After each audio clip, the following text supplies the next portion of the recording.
Hey, terrible sound tonight.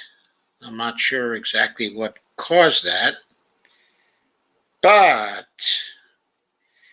we have a little delay with Geoff Ginter tonight. He was a little behind in what he was doing, tried to tie in with a phone call, but it was clear that there were great problems with the sound. So he was about 40 minutes away from home at that point, which was roughly 9 o'clock. So he's going home, and then he's going to set up in his own studio. So we'll get him again about 9:45. Okay. Until then, I have a few things to cover, certainly. So that is very good. And hello, Dolores. I see that you're here on YouTube, and that's great. I don't see anybody else here, which is not encouraging, of course. But I suppose I'll wait a minute or two for other people to arrive. Milano was here at 8:57. Not sure how she accessed the chat at 8:50. So I don't know if she should have been able to do that, but anyway. Maybe that's the way YouTube works. Carmen's here now, says hi, Joe and friends. And Amber says, what's up, party people? So I'm going to repeat myself for a minute. Geoff is a little delayed. He wasn't able to get home. We tried to connect through his phone, but the sound was awful. We both were, not hearing each other every minute. So he thought he would be home in roughly 40 minutes from the time he left, which was a couple of minutes to 9. So we hope he's going to be able to join us at 9:45 for the second half of the show. But for now, you're just going to have me. Okay, I hope that's going to be enough.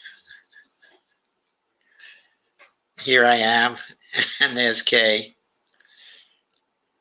Okay, please share, by the way. Please share as much as you can. So when Geoff comes back, we have a bit of an audience for him.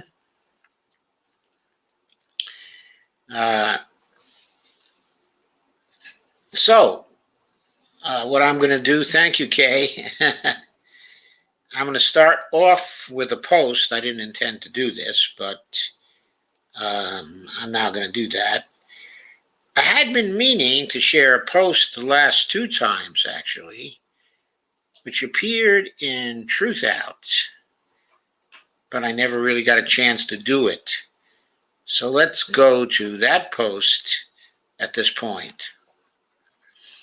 And the title of it is Both the Delta variant and thin-willed Democrats are lethal to our society. I have to say up front, I guess, I'm not sure that premise is really correct, because I'm not sure the problem is that their will is thin. It may be that there's just something wrong with their intent, that their intent is to serve their donors and not to serve us or serve the public purpose. And so this piece is by William Rivers Pitt of Truth Out. It was done on July 30th. And he says, 2 headlines had themselves a nasty little car accident in my mind yesterday. Quote, pro-Sanders group rebranding into, quote, pragmatic progressives blew through a stoplight and T-boned, quote, the war has changed, unquote, internal CDC document urges new messaging, warns Delta infections likely more severe, unquote. Right there in the intersection of my prefrontal lobe. Shattered safety glass everywhere, airbags sagging over steering wheels, a side view mirror in the gutter like a lost shoe. It was ugly. William Rivers Pitt can really write, can't he? Quote, the Delta variant of the coronavirus appears to cause more severe illness than earlier variants and spreads as easily as chicken pox, unquote, reads the grim tide of words under the second headline from the Washington Post. Quote, the Centers for Disease Control document strikes an urgent note, revealing the agency knows it must revamp its public messaging to emphasize vaccination as the best defense against a variant so contagious that it acts almost like a different novel virus, leaping from target to target more swiftly than Ebola or the common cold, unquote. Of course, I've absolutely had it with the, quote, because Trump, unquote, brigade and their Bellagio fountain of self-interested bullshit when it comes to getting the shot. That's among a great many other things, but we'll leave that for later. Those who refuse to be masked and or vaccinated as they cling to right-wing conspiracy theories have become petri dishes for the variants that are stealing more and more lives and putting all of us at grave risk. Quote, pro-Sanders group rebranding into, quote, pragmatic progressives, unquote, unquote. However, is the jerk that ran the light. And quote again, rather than insisting on Medicare for all, Sanders' trademark, universal government-funded healthcare plan, or the climate change-fighting Green New Deal, our revolution is focusing on the more modest alternatives endorsed by President Joe Biden, reports the Associated Press. Now, I covered this also the last two nights when I went over Joe Givarsi's little interview with Jordan Sharaton. That, too, was about the change in orientation of our revolution and about this business of pragmatic progressivism. Excuse me. Makes me nauseous, just the term.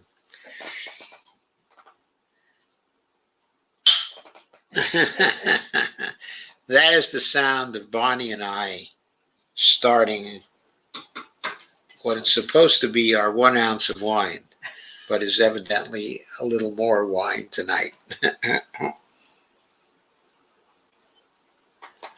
Check me here, because I could very well be off base in a time when drastic measures are shriekingly necessary to stave off a whole cavalcade of calamities.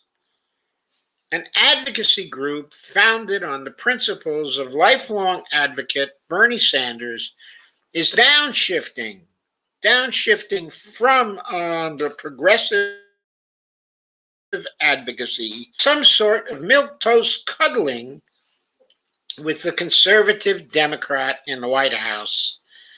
The guy who got 1/4 of what we asked for in his first infrastructure try and dared to call it a triumph after the Republicans ate his and our lunch. Not just the Republicans, William Rivers Pitt, but also our erstwhile conservative Dems. They helped the Republicans to eat our lunch. Quote, the senator didn't comment for this story, reads the report. And Christ on crutches.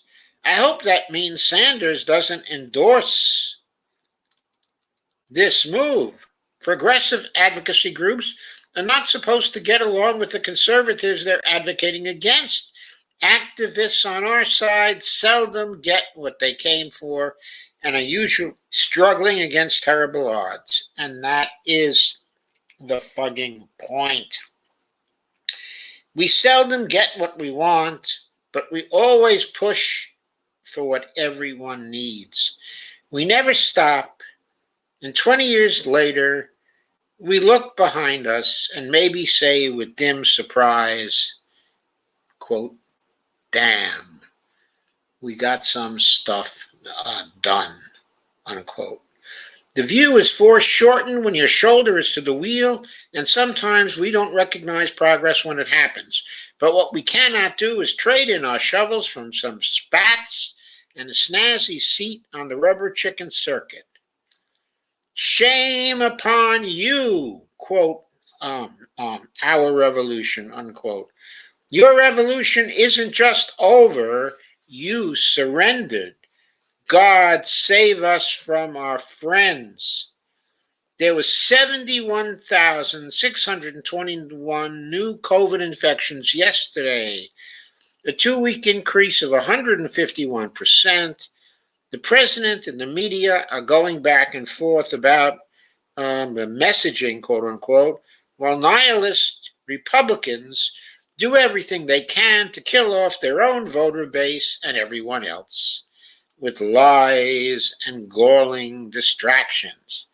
The Delta variant gains steam, and Democrats haggle over what to cut from vital legislation, with the cool hand of our revolution pressed fondly against their backs. Now, isn't that an outstanding image? It would only be better if he said, pressed fondly against the back of their necks. Said too loud. Oh, no. We are embarked upon dark waters again. It will be worse in 2 weeks because this is COVID, and it's always worse in 2 weeks when the virus trends as it does today. This is no time for advocates to seek the low road. It's already underwater, and no half-assed infrastructure bill can fix it. Quote, stout hearts, unquote, is all I have to offer. I am holding on to mine with both hands, but as Stephen Crane wrote, it is bitter. Bitter, quote. But I like it because it is bitter and because it is my heart, unquote. I guess that reflects some of what I've been feeling these last 2, 3, 4, 5, 6, 7 days now. You see, many of these so-called progressive alternative media sources completely abandoning what they said, in yesteryear, and now defending the half-assed moves the squad has been making. These moves did lead to Biden backing up and giving people another 60 days, at least 90% of the people, another 60 days, if they're not thrown out of their homes for other reasons. The eviction moratorium was extended for 60 days, though of course certain landlords will try to get around it and throw people out anyway. But they got that for 60 days. But as many people are pointing out, including Frank Analysis especially, what do people do in 60 days? Their debts will be higher. Nothing's been done by Biden to improve their situation and to get them any money, so they'll be able to stay in their homes in 60 days. Except, of course, the 60 days itself. It may be the states may be able to get their payment mechanisms unsnarled within 60 days. And maybe not all of the 90% that were protected by this are going to be out of luck. But we don't really know that. Why isn't it possible for Congress to simply pass a bill to assume their debts to their landlords and pay the landlords so that everybody is up to date at this point? Why can't that be done? We know it can be done. It's no skin off the federal nose, because we know the federal government can pay for whatever it wants to pay for. And there's no question of inflation here as well, because the people involved can't afford to pay their rent. It's not like they're holding on to the money, waiting for some other time to spend it. They can't afford to pay their rents. They don't have the money due to the hardships, of COVID. So, that was the first piece I wanted to cover.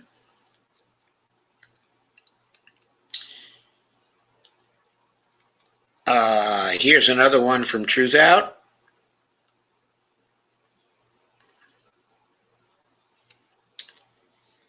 Let me share it.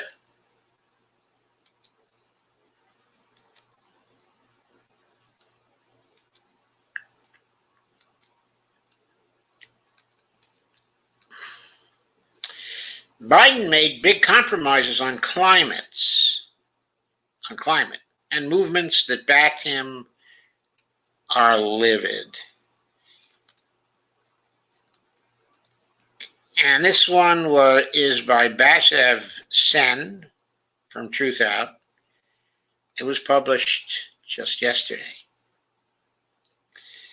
Basev points out, as a presidential candidate, Joe Biden unveiled a plan to tackle climate change, which he termed, quote, an existential threat, not just to our environment, but to our health, our communities, our national security, and our economic well-being, unquote.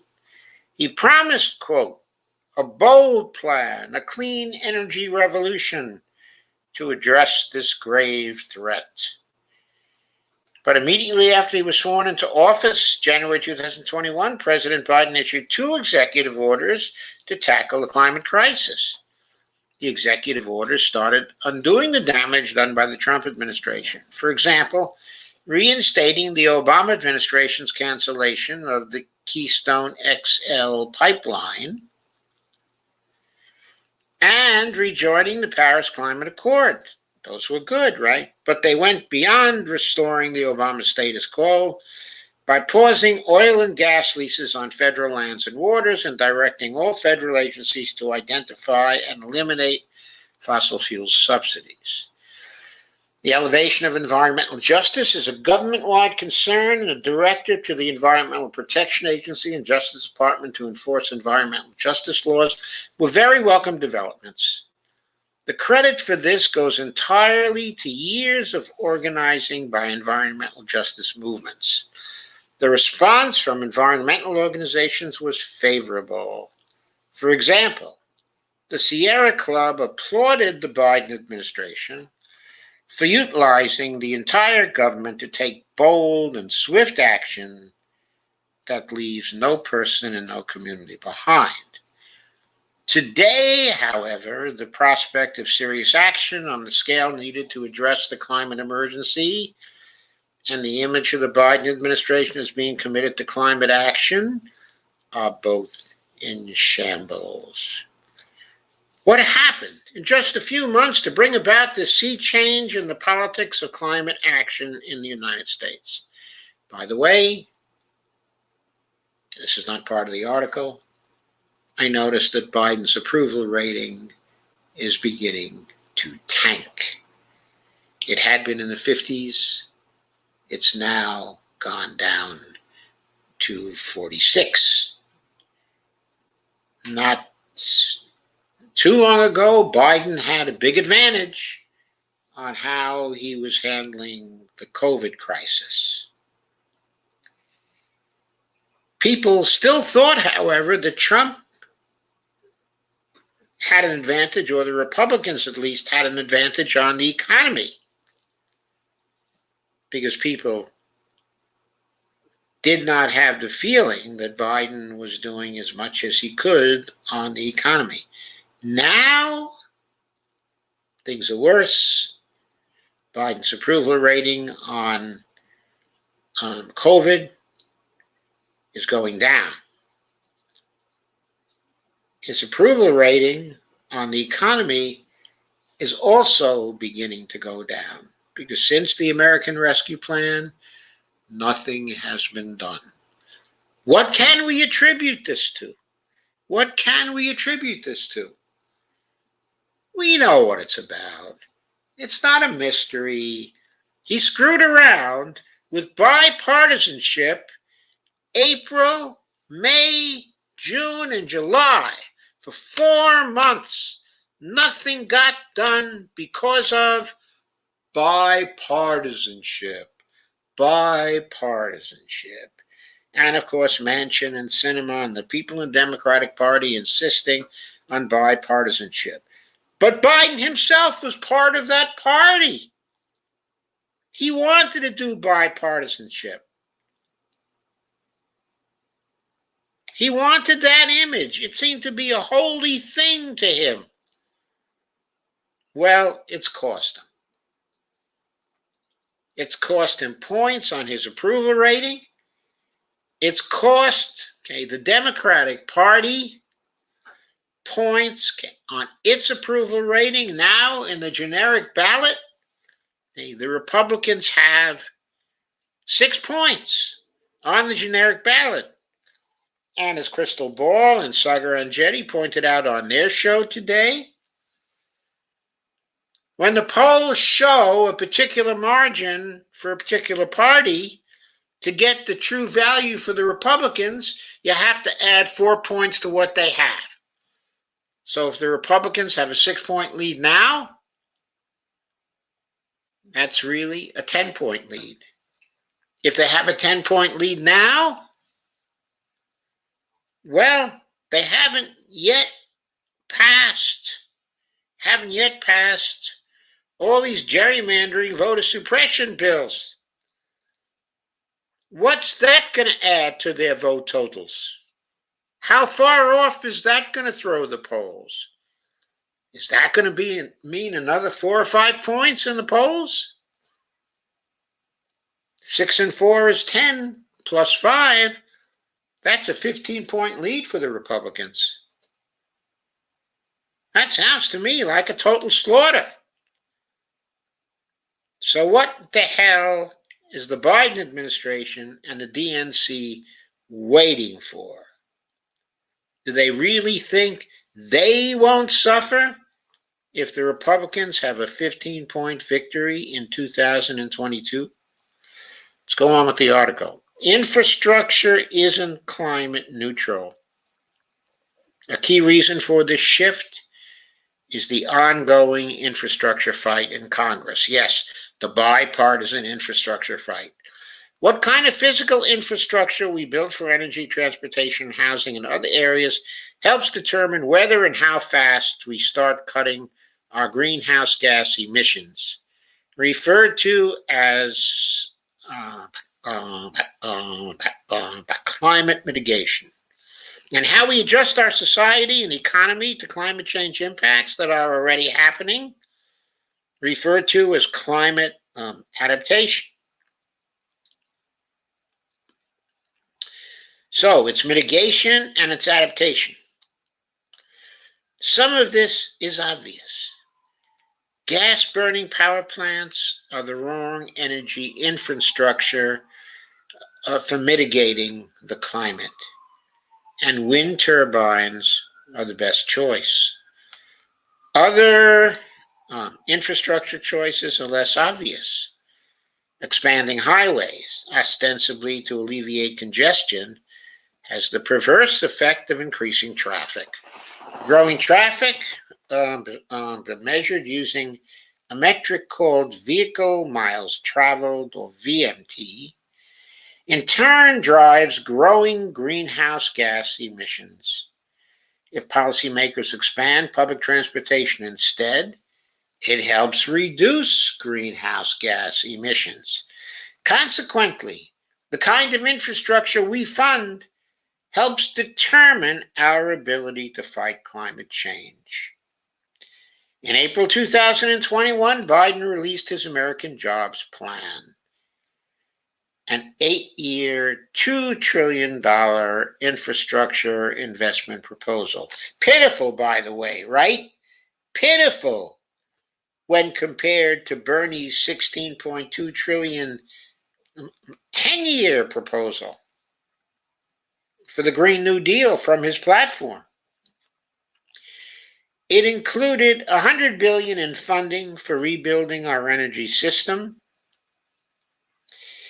distributed between incentivizing the growth of renewable energy generation and storage, building a resilient electric transmission system, and more.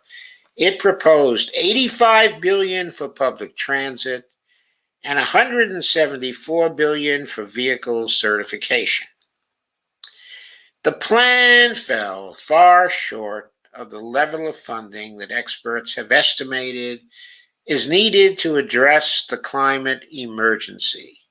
Energy consulting group Wood Mackenzie estimates the combined public and private investment needed to convert the U.S. power grid to 100% renewable energy to be $4.5 trillion. And a Rewiring America study estimates that eliminating all greenhouse gas emissions from the U.S. economy requires $3 trillion over 10 years in public investment alone.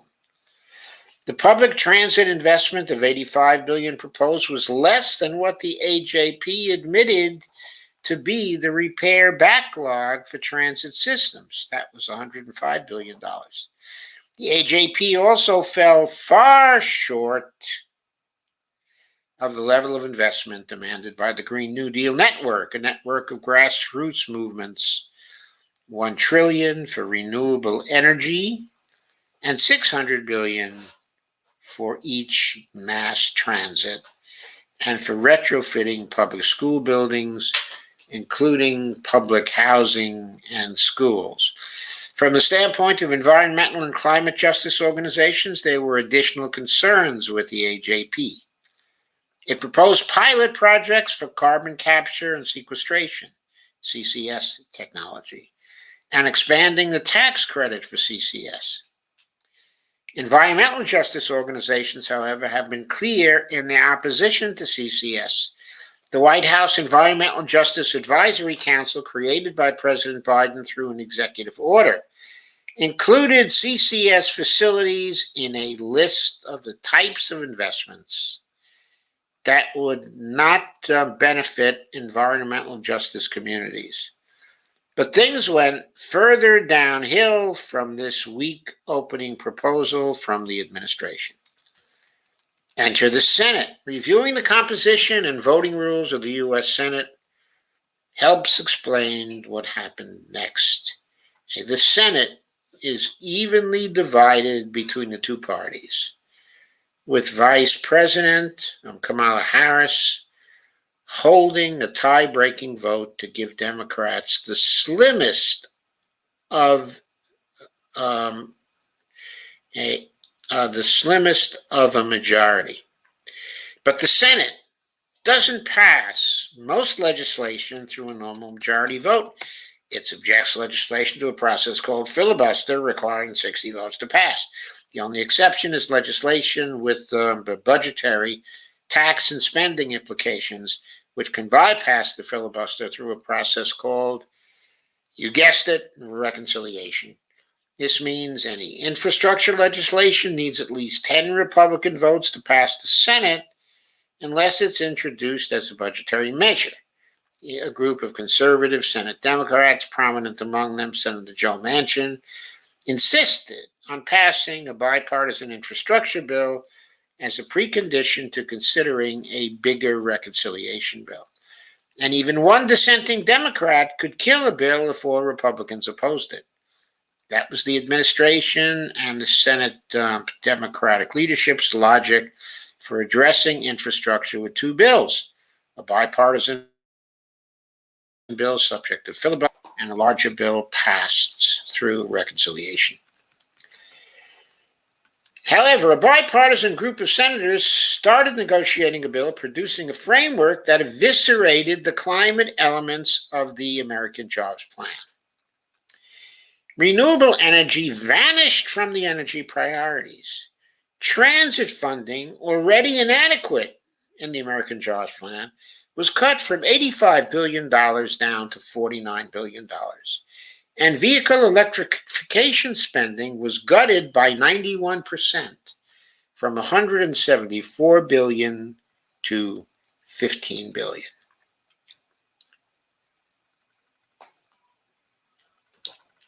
As negotiations continued, the bipartisan proposal got worse. Transit was cut to $39 billion, less than half the amount in the original AJP. The energy spending proposed was entirely for transmission lines and for technologies controversial for their environmental justice impacts, such as nuclear energy and carbon capture. One item that remained essentially unchanged from the original AJP was highway spending, which, as noted earlier, could hinder the goal of reducing greenhouse gas emissions. It shouldn't come as a surprise that attempting to negotiate an infrastructure bill with a political party that denies and minimizes the climate crisis would produce an outcome such as this. The next section is called the Exxon Plan. A startling revelation at the end of June 2021 shed further light on why the bipartisan infrastructure proposal gutted attempts in the original AJP to address climate change. Investigative journalists from Greenpeace, posing as recruiters, got 2 Exxon lobbyists to share secrets on video, including revealing the degree of influence the company had on the infrastructure bill and their targeted lobbying of key senators, including 4 Democrats who negotiated the bipartisan deal: Manchin, Kyrsten Sinema, and Mark Kelly, Chris Coons, and Maggie Hassan. Of course, Kyrsten Sinema and Mark Kelly are from Arizona. Chris Coons is from Delaware, and Maggie Hassan is from New Hampshire. Exxon's business interests in doing so are obvious: stripping away funding for the competition, renewable energy, public transit, and vehicle electrification, and building highway structure that incentivizes oil and gas use. Biden's stark choice. It's hypothetically possible, but not guaranteed, that a reconciliation package will include significant climate infrastructure spending. There are indications conservative Democrats such as Manchin and Sinema could block the reconciliation bill if the bipartisan bill doesn't pass, or whittle down spending levels in the reconciliation bill out of purported concern about deficits. If they do, it's possible that funding for renewable energy, public transit, or energy-efficient buildings won't survive. Disturbingly, Biden has said he opposes, quote, double dipping, quote unquote, in infrastructure spending. This means if any item is funded, even minimally, in the bipartisan bill, he won't support more funding for it in the reconciliation bill. This includes public transit and vehicle electrification. And Biden is crazy. He's got more excuses for saying no than anybody else I've seen. I mean, Trump didn't give excuses. He just said no.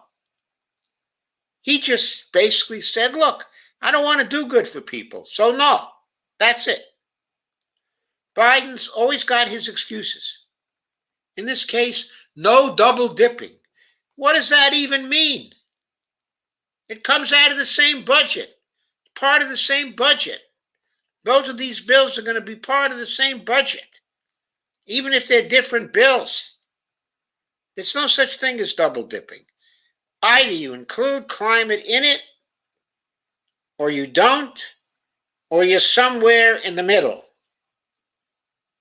But you can't initiate a rule that nobody recognizes in the middle of the process that says if there's even $1 that goes to climate in this first bipartisan spending bill, there can't be any more than that in the reconciliation bill. That is ridiculous. Nobody is going to consider that to be credible. It's just going to further tank Biden's approval rating. A few months into Biden's presidency, prospects of bold action to address the climate emergency look bleak. Biden himself has a great deal of responsibility for this state of affairs by negotiating with Republicans and appeasing conservative Democrats. The Climate Justice Alliance, comprising more than 70 grassroots organizations from frontline communities most impacted by climate change and toxic pollution, made clear on the day of Biden's inauguration that their support for him wasn't unconditional, that they intend to hold Biden accountable for delivering on his promises starting today. Those weren't empty words. On June 30th, as the Exxon lobbying scandal broke, coalition including the CJA, the Indigenous Environmental Network Arm in Arm, and shut down D.C., blockaded entrances to the White House, demanding an end to fossil fuels along with robust infrastructure investment to address the climate crisis. 2 days earlier, the youth-led Sunrise Movement had also blockaded the White House. Clearly, Biden can't take progressive support for granted if he continues choosing bipartisanship over delivering on his campaign promises on climate. He faces an escalating showdown with an increasingly asserted, frontline-led climate justice movement. I'd agree with that, except that it has to be demonstrated to me that the progressives in the House, under pressure from the climate justice movement, are going to get by Nancy Pelosi. They got to get by her because there's no way to get to Biden except through Nancy Pelosi. And she's not doing anything to push Biden anywhere. The world faces a dire climate emergency with more than 14,000 scientists warning in a letter that the planet's vital signs, quote unquote, are in bad shape. The urgency to enact serious policies to counteract climate change can't be emphasized enough. The choice before Biden is stark. Will he do what it takes to tackle the climate emergency, or squander the opportunity for the sake of, quote, bipartisanship, unquote, with disastrous consequences for humanity, and we have to add, his own presidency, and, of course, the Democratic Party, and, of course, all of us, because we're in the category humanity, right? We surely are.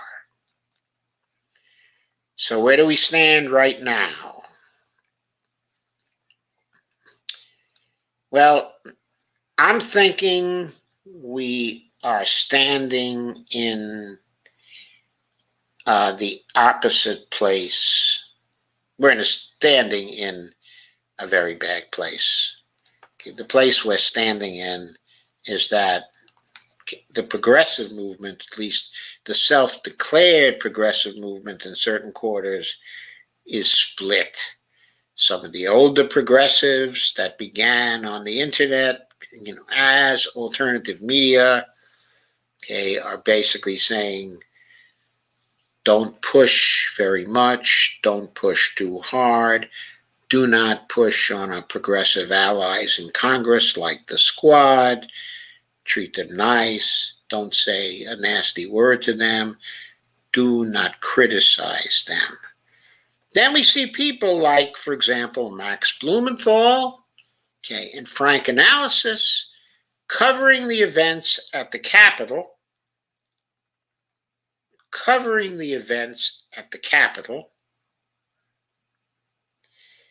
and talking tough. I won't even say talking tough. I would just say raising questions they don't want to hear. They weren't even being impolite. They were raising questions that the Congress people didn't want to answer to the Congress people on the Capitol steps. And then there were people there trying to block the questioners and successfully blocking the questioners from getting to the representatives themselves. Starting to tone police. Then there were critiques from TYT, from Anna Kasparian, talking about how Blumenthal and Franco, and others who were there were harassing the Congress people because they were trying to get answers from them, not about the eviction moratorium, but about the broader housing crisis and what was going to happen in 60 days and whether this was really a victory or not. And Anna Kasparian lumped in Franco Analysis and Max Blumenthal, and Jimmy Dore, and a bunch of other people together, as the people who wouldn't give up on the force to vote. Well, Anna, I was not someone who favored the Jimmy Dore version of force the vote. I was worse. I wanted them to force the vote on Queen Pelosi by figuratively chopping her head off, specifically blocking her from the speakership, defeating her attempt to become the speaker again, and getting someone there more friendly to progressives. I remember the squad wouldn't support any of this. It wouldn't hear any of it. It was making its own deal with Pelosi. It never consulted us. They never consulted us. They decided to go behind closed doors and close their own deal with Nancy Pelosi. What did it get them? Didn't get them a floor vote on Medicare for All. Didn't get them a floor vote on the Green New Deal. Hasn't gotten them any infrastructure. Hasn't gotten them any rules changes. Hasn't gotten them better committee assignments. AOC was blocked from the committee that she wanted to sit on. She didn't have the support of Pelosi for that. So where did it get them? It did not get them anywhere. While we're waiting for Geoff to come back on,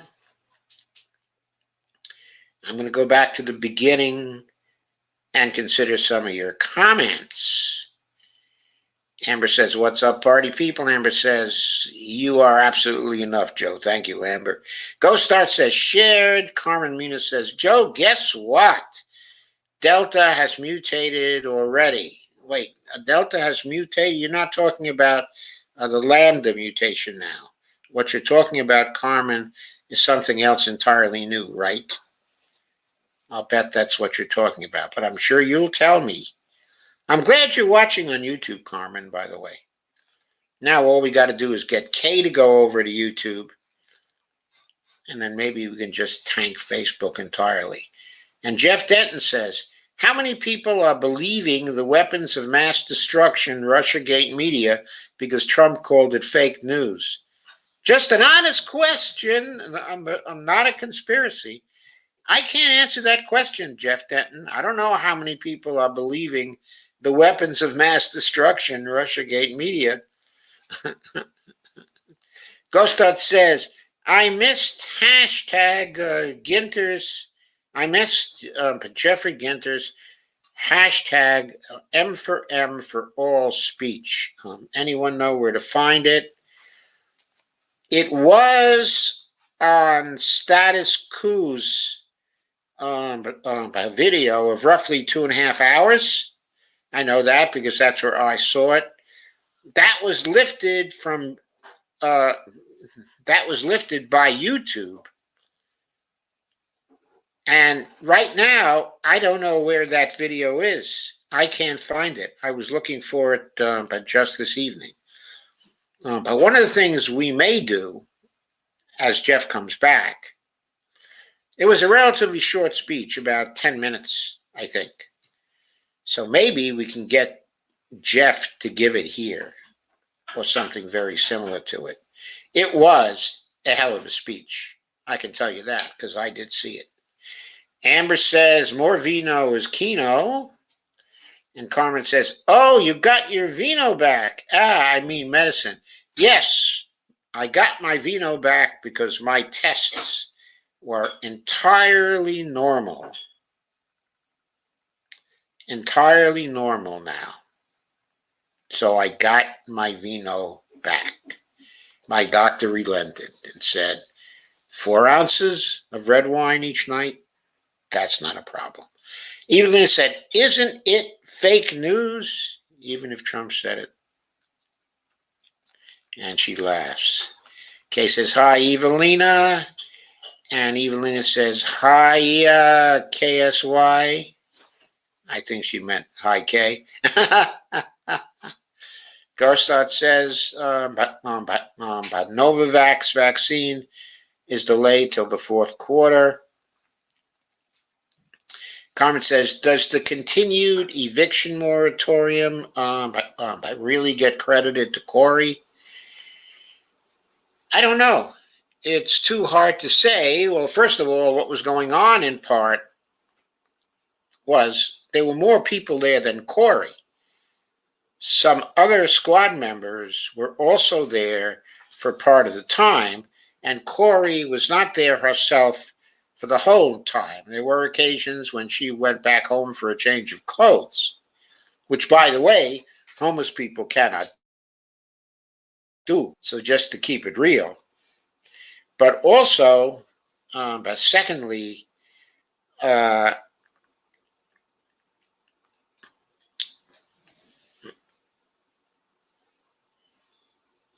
so I think the credit for this has to be split.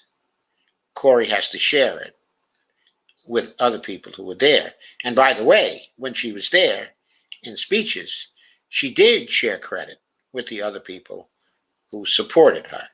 But she was certainly the central figure. And so she gets a lot of the credit. But as many people have been pointing out, that is not enough because it's not a solution. It's a 60-day Band-Aid, and they need a solution.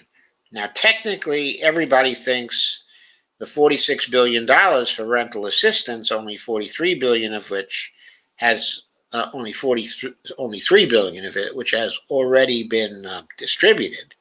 The extra $43 billion may be the answer we all seek because it's supposed to cover all of the rental needed in order to eradicate the debts.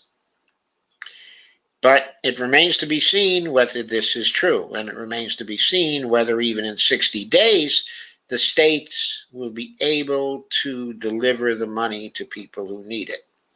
By the way, there is a bill in Congress, the Automatic Boost to Communities Act, which has a mechanism in it in order to deliver money to people fast through a new infrastructure for distributing money. That could be lifted out of the ABC Act and could be passed by Congress right now as part of the reconciliation bill.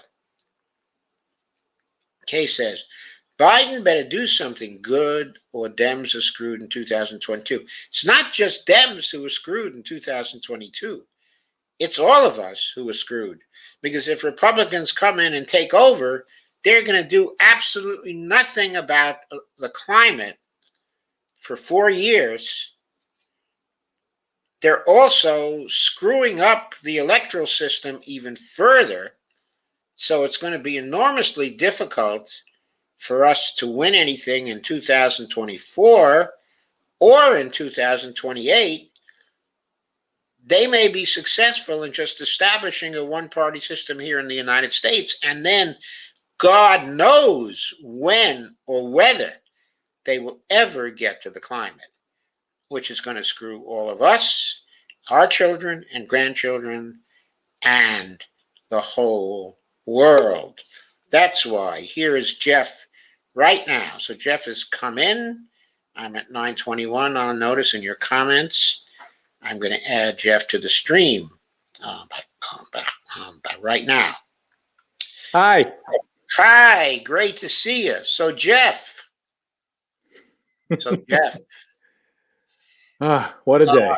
How long was your Medicare for All speech at the DC March? I was supposed to go 10 minutes. I'm ashamed to say I went 18 minutes. I have no filter and I can't stop myself when I start going. So Joy actually had to stop me. Okay, I'll tell you what. Nobody could find your speech at this point. Okay, everybody wanted to hear it. Can you take 10 minutes? Sure. To give a version of your speech so everybody can have the benefit of it? Sure. Then we will shift to the question of how we can get anybody to listen to you so that great things like Medicare for All and great things like the Green New Deal and all the other great things we want to pass can actually be passed. Okay. And that will get us into the general strike area, of course. All right. So the gist of it is I started off the speech by asking who wants Medicare for All. And everyone says, yes, they do. And my reply is, I don't think so. I genuinely don't think the left, or at least a lot of people on the left, want it. If they wanted it, they would do whatever was necessary to get it. We talk a lot on the left, talking about AOC and the squad and all these people that we want them to do what is necessary to get Medicare for All. Use your power. Use your position. Do more than tweet, we say. And they don't. And it's time that we stopped looking to people like that to do what is necessary. They are the ones that have their hands directly on the levers of power. But they don't pull the levers themselves based upon their own desires. They are always and forever going to be doing what they are pushed to do. Right now, the greatest pressure that comes down upon those who are in Washington come from corporations and oligarchs. These people show up every day, all day, weekends, holidays, it doesn't matter. The pressure is immense. It is never ending. And we are not going to be able to beat them with a march. As important as marching is, because it is visible. We are not going to beat them in the ballot box, however important voting is, and we all must vote. We're not going to beat them at their own game. There is one tactic that people have ever used to be able to move the needle in the favor and the direction of the people of this country. One tactic, and that is direct actions, most notably strikes. Nothing else has ever worked. Nothing. If you look at the progress that we actually have in this country, real progressive progress, They all happened in the latter half of the 19th century all the way up into the middle of the 20th century. Everything else after that has been more and more performative, less and less for the people, more for the corporations. That's just no two ways to look at it other than that. When we embraced mass movements, when we embraced the responsibility of the people to advocate for themselves, to stop wishing for it to happen, to stop wishing for elected officials to suddenly wake up one day and have an epiphany that says, my God, we've been doing what to who? For how long? Well, we better change that. It's not going to happen. As George Carlin said, don't look for it. It's not happening. They will never do that, even if they want to. Even if you suppose that Cori Bush and AOC and all these people want to do these things, there is way too much pressure in the opposite direction.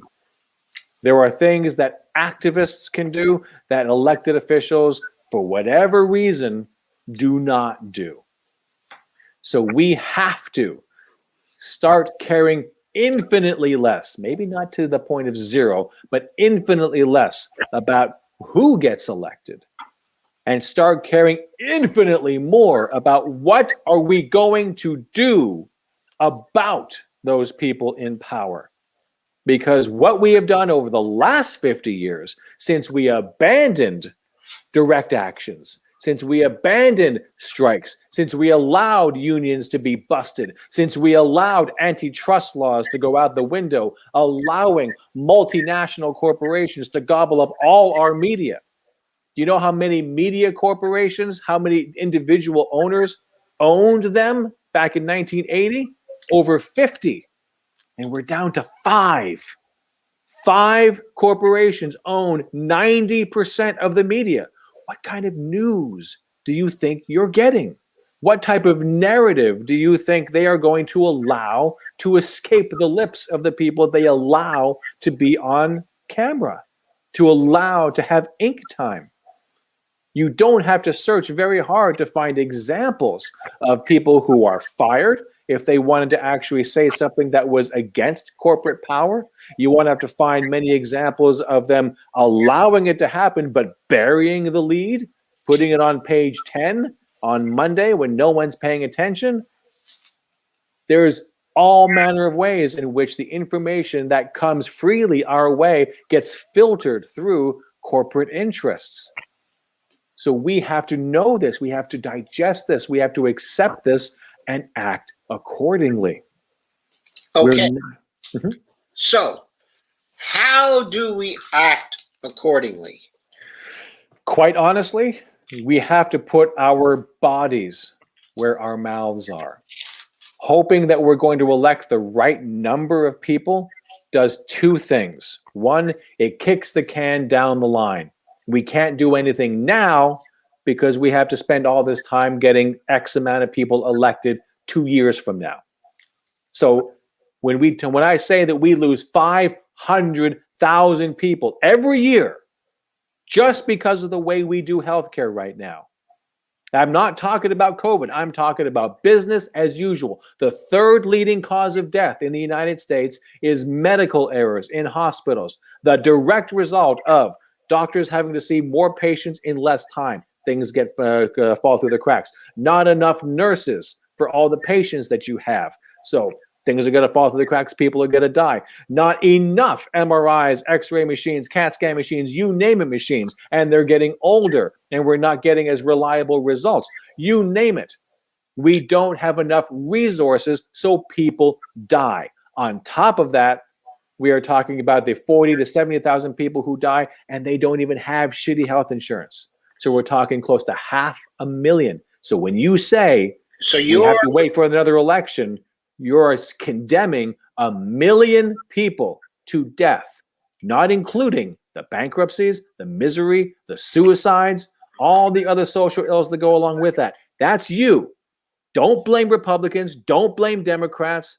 That's you acquiescing your power onto someone else. So your 500,000 figure here is based on medical errors. Is based on, when you look at the Johns Hopkins University study that was done in 2017-ish, thereabouts, it shows that between 250 to 440,000 people every year. The disparity is because it's difficult to read between the lines, because MEs, coroners, doctors, they're not going to write "we fucked up" on the death certificate. You got to read between the lines, Right. which makes a lot of sense. So on top of that, and those people have health insurance. Then you take the almost 70,000 people that die because they didn't have health insurance, and we're talking on the high end, 500,000. Right. Okay. So where did you get the 70,000 figure? You'll find that all over the place. 40 to 70,000 people. Just look up the deaths of the uninsured. I don't have it in front of me. Look it up on Google. You'll find page after page after page. We're talking, depending upon where we are, 40 to 70,000 people. The estimate that I have, for the uninsured, is roughly 68,000. Okay. Yeah. And sometimes you're going to find it's closer to 40. It really depends. That's a movable number because it depends. That's the one that most people pay attention to. So that's the one where it really depends on how you're coming up with your figures. Yes. But however you do it, as far as I'm concerned, because I've seen some pushback against that Johns Hopkins University study, and they say, oh, it's bullshit. They didn't do this. They didn't do that. The number is closer to like 190,000. And you're saying that like that's a good thing. Yeah, like it's a good thing. I know. As far as I'm concerned, given these stakes that we're talking about, you must take the high end as a given. Because if you want to be able to save everyone that can be saved, and what kind of a fucking human are you if you don't? It takes resources. And it needs to understand that if you are going to burden the private sector to be able to come up with the resources to do it, they have to pay for it out of their pocket, either by giving it to insurance companies or giving it to individual states, all with to turn around and buy the resources to do this. So you are always going to fall short. Financial decisions will always come first before life-saving. Right. California can do it. All manner of other states can do it if they want to be able to pass the law. But decisions about who lives and who dies will have a financial component first and foremost before your life gets to be considered. So if we care about saving everyone that can be saved, we have to take power into our own hands, force the only entity that can make these decisions without financial considerations in terms of how much it's going to cost. They only care if you have the resources. Let us emphasize here. Yeah. If we're talking 500,000 a year. Yeah. Every year. 250,000 a year. If we're talking 350,000 a year, whatever that particular figure is, that is every year. Yes. So let's use the 500,000 figure.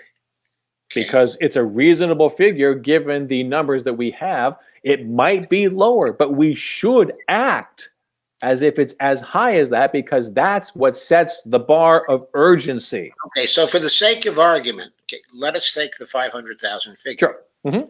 That means every year we wait and hope that the electoral system is going to deliver the results that we need. Yep. If we wait now and we don't do anything for the rest of 2021, except try to get people elected, which may or may not work. Right. Okay. Then roughly 250,000 people, are going to die. Exactly. Okay. And we can pretty well assume right now that 2022 is not going to be a successful year electorally. And even if it was, the new Congress would not be coming in until 2023. Exactly. So between 2021 and 2022, we lose 1 million people, and that doesn't include the losses from COVID. That's just business as usual in the United States. Exactly. Those are the numbers during the good times. Right.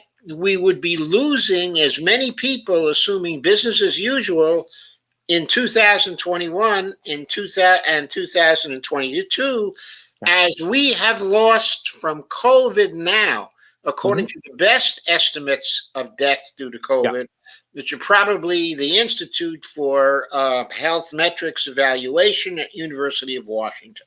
Okay, they're estimating, that's actually a really good institution. Okay, so but what's very striking here is even without COVID, just business as usual, we're losing half the amount we lost to COVID every single year. And these people are blithely saying, wait for the electoral process. Be patient. In the last 2 days, I spent time critiquing Joe Geoffrey, the president of Our Revolution, because he was talking incremental bullshit. He's talking about a strategy. He's talking about a strategy, and he doesn't even have a time limit on his strategy. He's not talking about a strategy for producing something in 6 months, Medicare for all for 6 months.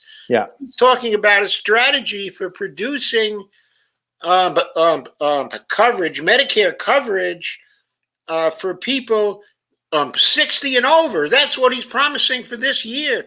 How long is it going to take for his strategy to produce full Medicare coverage for everybody in the United States? Sanders' plan was 4 years. Jayapal's plan was 2 years.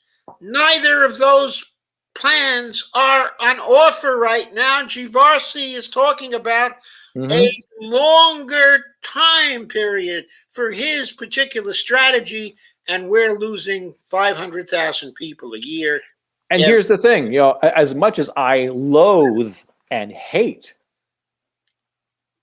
incrementalism in all its forms, when it's fundamentally unnecessary, if you don't actually have the resources to do it, okay, fine. We have to build the capacity to do it. I get that.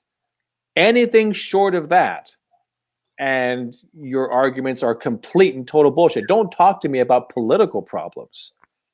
If you are willing to play the game on their level, you are creating the political problems. You are acquiescing and giving in to their argument before you even put one forward. You say they're going to stop us, so we can't try. We can't even push it. We can't roll the dice and find out what's going to happen. You have no fucking idea what's going to happen. You have guesses. Who the hell cares? Lives are on the line. You have to roll big. You have to aim high. And that, of course, is absolutely true, because 500,000 lives a year are on the line. When he says, we know what's going to happen because we have 117 co-sponsors and 106 who will not co-sponsor, so we know who's for Medicare for all and who's not.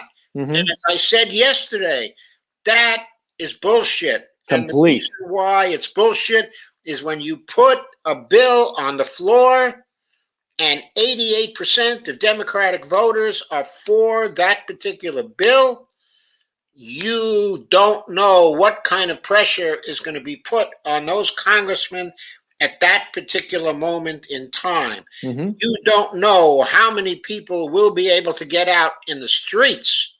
You don't know what it's going to look like in Washington when that bill comes up for a floor vote. Especially if the ones who claim to want it actually use their platforms, the huge microphone that the media gives them on a regular basis, to ask that their constituents, which they would not use at the time of force the vote. They would not use their microphone. They refuse to do it. Absolutely.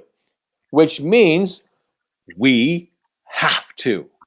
That is all the proof anyone should need with just a cursory look at the last 200 years of this country, basically from the mid 1800s all the way to the mid 1900s. That's when real progress happened. Everything that we say we take for granted right now. I had someone talk to me about how things are different now than it was 100 years ago. Yes, it is different than it was 100 years ago. Some were better, a lot is worse. And the things that were better happened in the first half of that century, and we allowed it to get worse in the latter half of the century. We did. We Put absolutely the two things together. It worked for us when we took the power and forced the elected leaders to take action. And it got worse when we allowed ourselves, to rest on our laurels, to be talked into a different strategy, just, do electoral politics. We need more, diversity in our electoral system. Great, I agree. But when we have people of color and women and other, identities doing the same shit that rich white men have been doing, what's the fucking difference? I'm being oppressed no matter who gets into office. So identity is important. We should have more diverse representation, but we need, first and foremost, more diverse ideological representation. right. But even in terms of ideological representation, identity representation, the bottom line here is the 500,000 lives per year. Yep. That's the bottom line. Yeah. And it's even worse than that, because even if you were to suppose that, okay, fine, Medicare for all, we have a strategy that'll get there in about 50 years by the time the last person is finally covered. And you were willing to sacrifice all the millions of people that will die needlessly for that strategy. Okay, fine. We do technically have that kind of time under such a hypothetical. Okay. However, so we don't have that kind of what Keynes had to say. Yeah. He said, in the long run, we're all dead. Yes. And that's kind of the point, because the IPCC report issued, 2-3 years ago, at the time said we had 12 years just to get to carbon neutral. And the clock has been ticking ever since. We are down to about 8-9 years now, and there's a lot of people. We've done nothing in the last 3 years. Zip. Nothing. We wasted 3 years. And there's a lot of people out there who are now saying, and I'm not talking about people like you and me, I'm talking scientists, climatologists, who are saying that the IPCC report was optimistic. Yes, I know. So even if you are to say that, yes, we can take the time to get to Medicare for all, what's your rush, yada, yada, yada. We don't have time to wait 50 years for Medicare for all, because a lot of people are going to be dead through climate change before that happens. And so we need to get a fire under our ass. That 500,000 people per year in this country is going to be going up. Yes. Because there are going to be more COVIDs. There are going to be more COVIDs. And as Carmen, I believe it was, said earlier, it's already reported out that there is another new variant. Yeah. I don't know whether Carmen was talking about the Lambda variant, but I think what she was referring to... I'm assuming she was, but I don't know. I'm not so much assuming that, but kind of waiting for her to say something. Well, that's the latest one I've heard of, but... She seemed to be talking about an entirely new variant that came from Delta. Yeah. I'm not sure the Lambda variant has its origin, in Delta. This is supposed to be a mutation of Delta itself. Yeah. So I still haven't heard about what that is. Maybe Carmen can inform us here. But even if we don't have further mutations of COVID, there will be future pandemics. Yes. We are horrifically poor stewards of the land, and we are releasing, toxins that have been buried and sequestered in the soil for millennia, and now out into the world. Who the hell knows what's going to happen? And we have zero preparedness. for this kind of thing. And we are releasing the methane out into the world. Mm-hmm. 80 times more potent a greenhouse gas than carbon. Yeah. 80 times more potent. This is why agricultural farming is just so horrific, because not only does it cause massive amounts of deforestation and a waste of vast amounts of water resources, having all those cows, is ridiculously bad, in its methane releases. Yeah. So, and you know where the methane comes from, don't you? yes. So yeah, Republicans in Congress will mock that, but quite honestly, have a lovely day. Fuck you. Sit down. Shut up. Get out of our house. It's like this is basically the thrust of my speech. Are we serious, or are we not? Are we tweeting, or are we getting ready? Okay, so let's talk about how we get ready, and let us talk about what we are going to do. Okay. I mean, for my part, I'm not the world's greatest organizer, but I do know that if we can't just simply jump into a general strike. We simply don't have the infrastructure to support the people who will be striking. We have to understand we should never have this conversation if we're not going to be honest about the risks that we will bear. The more successful the strike is, the more vicious the pushback is going to be. So people will lose their homes. They will lose their jobs. People are going to get the shit kicked out of them. People are going to die. People are going to get arrested. We are going to need robust national mutual aid. I don't know exactly how to start that all at once, but the best idea that I have is to start it in your community. If you don't already have one, if there is one, join one. Make it as robust as possible. Help to make your local mutual aid, join with other local mutual aids and make it regional. Then make it statewide, and then join with others until we have something, so that we will have the means. We will have a series of lawyers who will be able to work pro bono, or willing to work pro bono, to get people out of jail when they get arrested. We will need doctors and pharmacists and medics who will be willing to roam the streets, and help people who are in need at the moment, which means also putting their lives on the line. And pharmacists, and doctors putting their jobs on the line, because they're going to need to be able to get medication into the hands of people who lost their jobs and therefore their health insurance. Doctors are going to have to be able to perform procedures or what have you with whatever resources they can get their hands on. The more resources we can control, the more successful we can be, with no guarantee of actual success, mind you. But what we're up against right now is our death. If we do nothing other than what we're doing right now, or God forbid, even less than we're doing right now, we are going to die. Either through the healthcare system, either through capitalism, through homelessness and unemployment and misery and suicides being on the rise in ways that haven't been before, especially teen suicides, not to mention COVID deaths, not to mention pandemics, not to mention. So a cacophony of social ills that we are suffering already, and there's no way it's not going to get better, and there's no way it's not going to get worse if we don't do something about it. Doing nothing about it makes it even worse going down the line. So we are going to die as things stand right now, and we're not going to get anything for that sacrifice of our lives.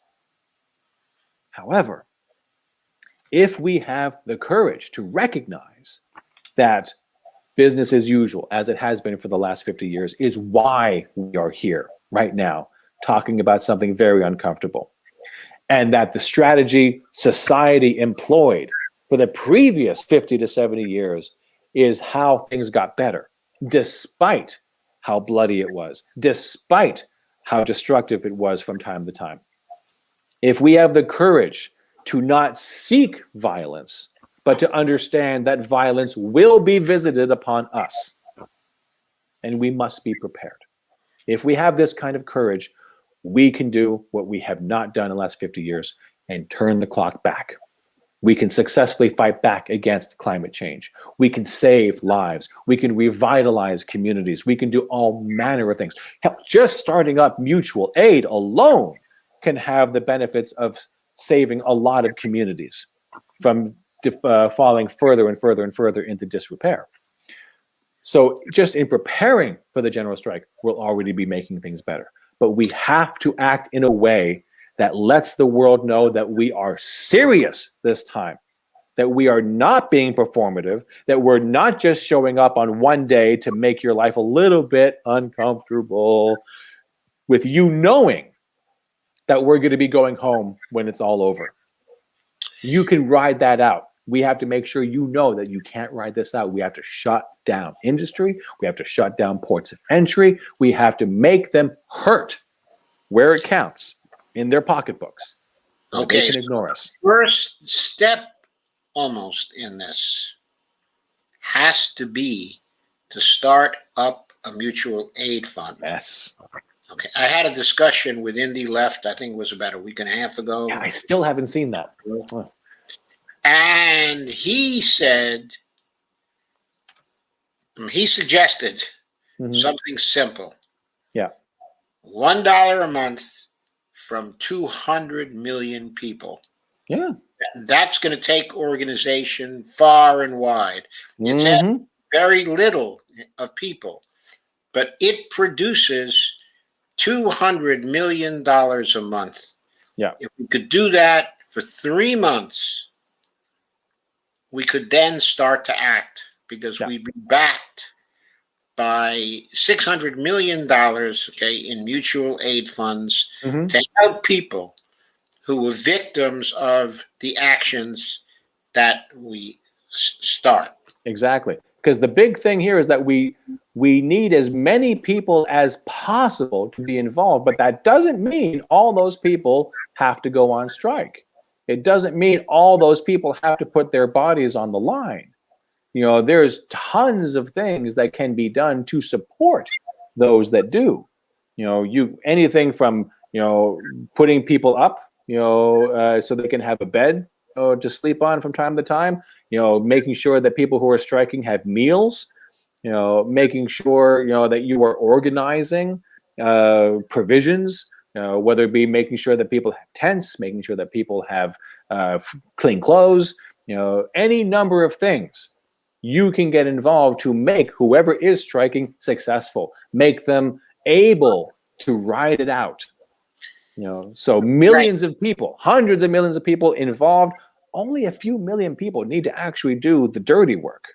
Yes. And by the way, if people see this fund getting started and they see the money beginning to accumulate in this fund, and we can reach our goals as the fund grows, people will take the whole effort more and more seriously. Absolutely. What do they respect?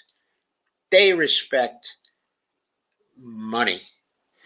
And competency, quite honestly. Dollars and competency. Yeah. And we can see us, if they can see us raising this kind of money for actions, they will be persuaded that we intend to create those actions. And I would say there's also, they're going to be pushing back in a wide variety of ways. And one of the ways in which they're going to push back is saying, paid protesters, actual paid protesters, to which I would say, as I have said before, yeah, so what? It takes money to be able to sustain a protest, and people can't do it because they got to be able to get their rent paid. It's because we can pay their rent that they are not persuaded to do it because they're getting paid to do it. They are persuaded that they can do it now. Also, they paid people to get them into Cleveland to work against the election of Nina Turner. Absolutely. They paid people up the wazoo. Yeah. And I'm sure that those people are at least in equal measure paid, doing what they do because they're paid. They have no real alliances one way or the other. Oh, you got to pay me? I'll do it, sure. And some people who are happy to do it because they want to do it, and the only reason they can do it is because someone paid them. So yeah, we have to find ways to combat all the different ways in which they're going to push back on us. And some of it is just going to be very easily digestible sound bites to get as many people to either fall asleep or actually actively resist something that they would normally be in favor of. They'll find ways to get them to resist it.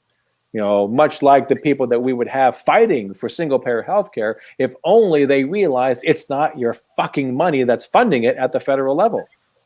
So many people fight against it, and I include that umbrella as those who are simply standing in the way by not fighting for it. That's a big umbrella. It's a big tent. You got the people who are actively fighting against it and those who simply don't join the ranks of those who are fighting for it, and all for the same reason. It's expensive. My taxes are already too high. I don't want to pay for your healthcare, yada, yada. They will find ways to get you to not support it. And we have to be very clear and concise about how we're going to fight back against that. Right.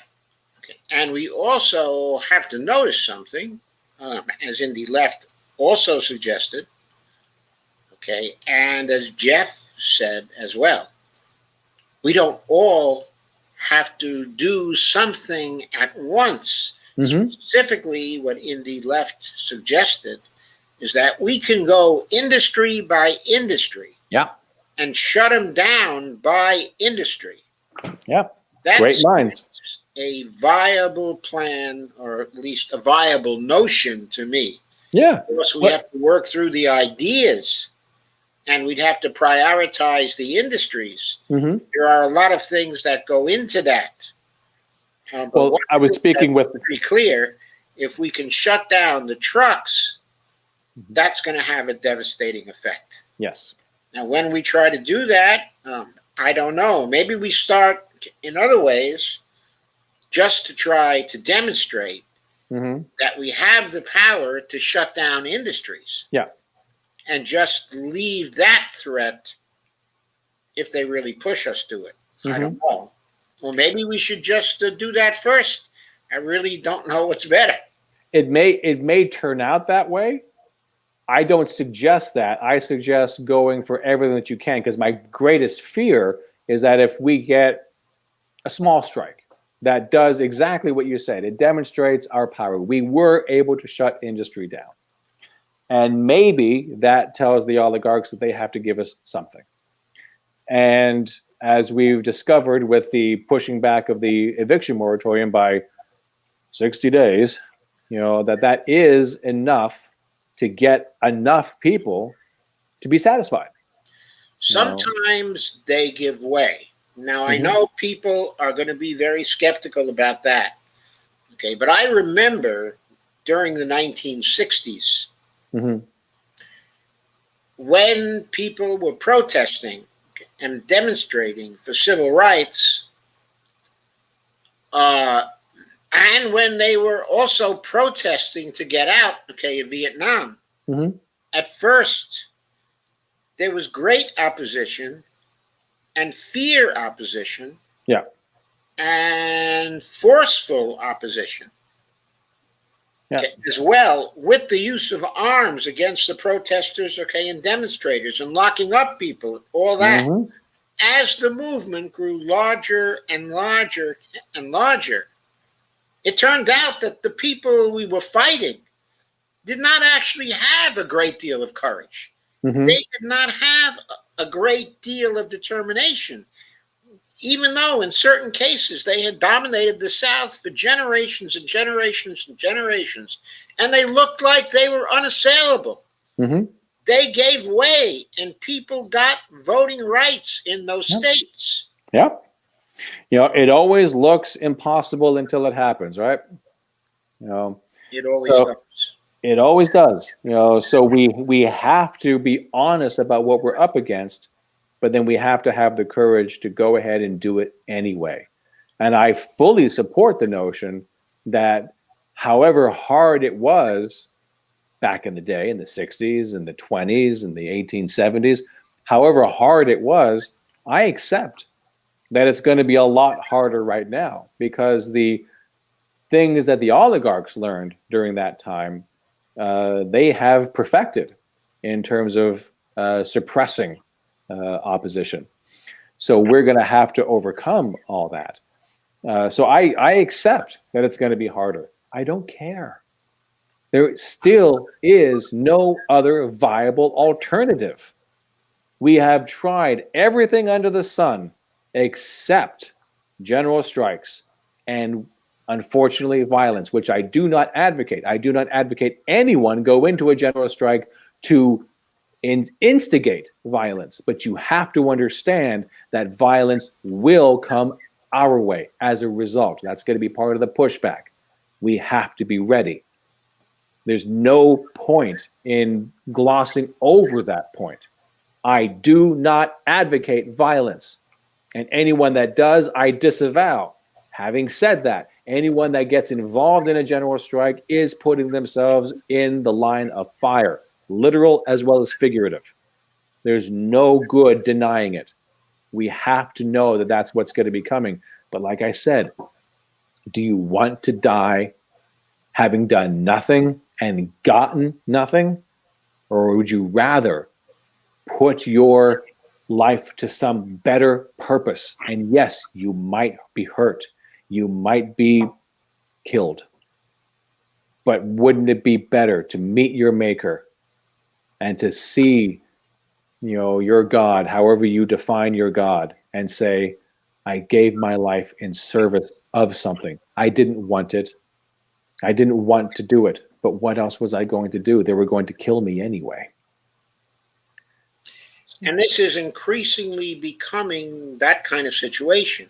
Yes. Even if they don't explicitly threaten us, when the climate emergency comes like this and is here and is worsening so fast, and they do nothing, they are basically killing us. Yes.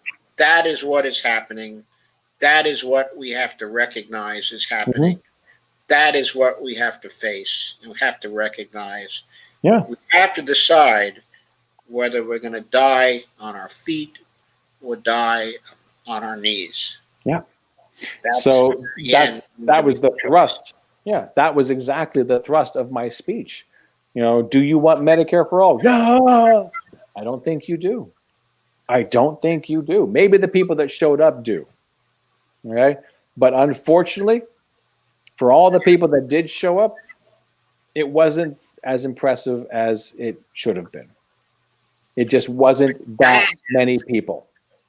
And it would have been a lot more impressive if the people that we helped to put in office had used the platforms they have in solidarity with us. Yeah.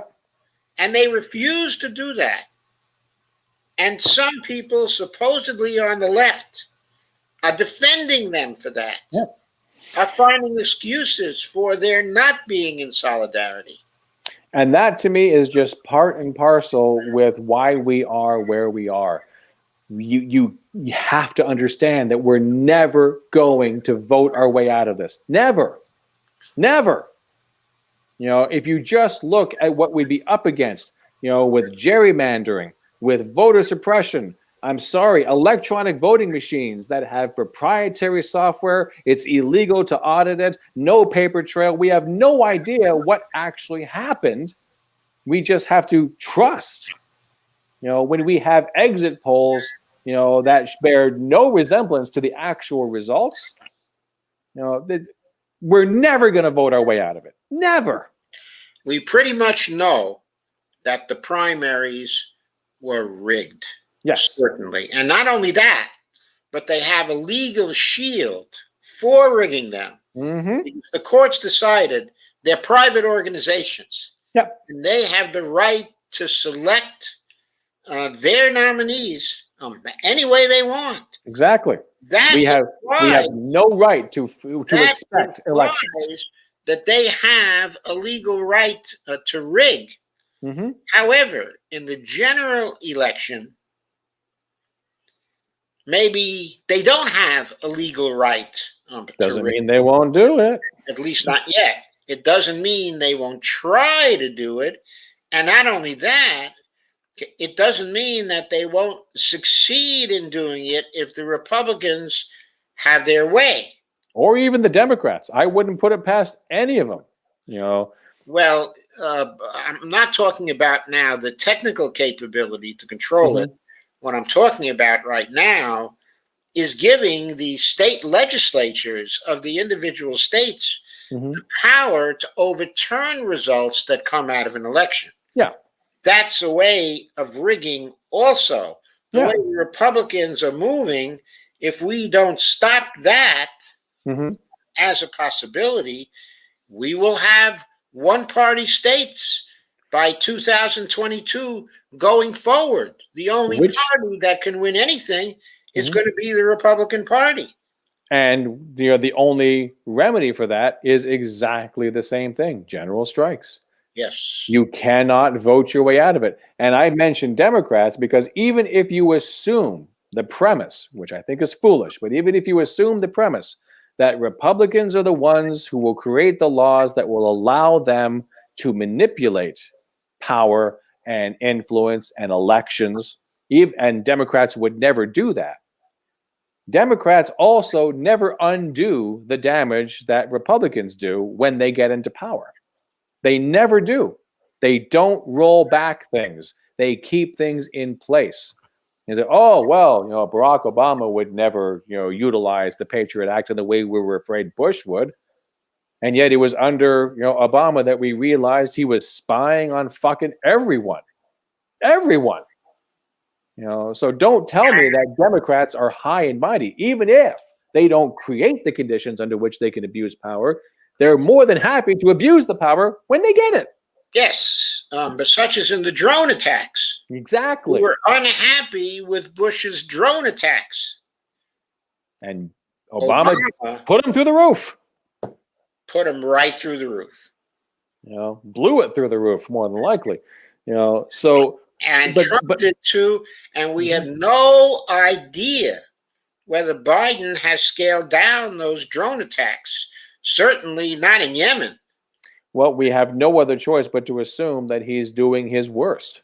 Yes. We have to assume it. Again, without the assumption, based upon verifiable fact, even if you don't know what's happening right now, the entire history of the country demands that you assume the worst, so that you will actually be motivated to change something. Yes. You don't trust these people, ever. I am the hugest advocate for centralized government power if we, the people, are that power. If we're not, then you cannot trust the government. You cannot. If it's bought and controlled and paid for by corporate interests who don't care how many bodies they have to walk over to get what they want, you can't trust that. So when they say you actually want government to pay for healthcare, you trust the government to do that? No, I don't. But no other entity can get it done. So we have to rise up and be the types of citizens we were always supposed to be. We're not supposed to be genteel, laissez-faire citizens. Whatever you decide you want to do to me, please, master, do it. No, that's not who we're supposed to be. And if that's who you want to be, you are a problem. If you actually want good things, it takes central planning for the vast majority of the problems that we face. For climate change, for healthcare, for education, for infrastructure, most of this has to be done through central planning, even if for the only reason is because you need to be centrally funded by the only entity that can take on whatever the cost happens to be. Even if it's a monetary sovereign. Yes.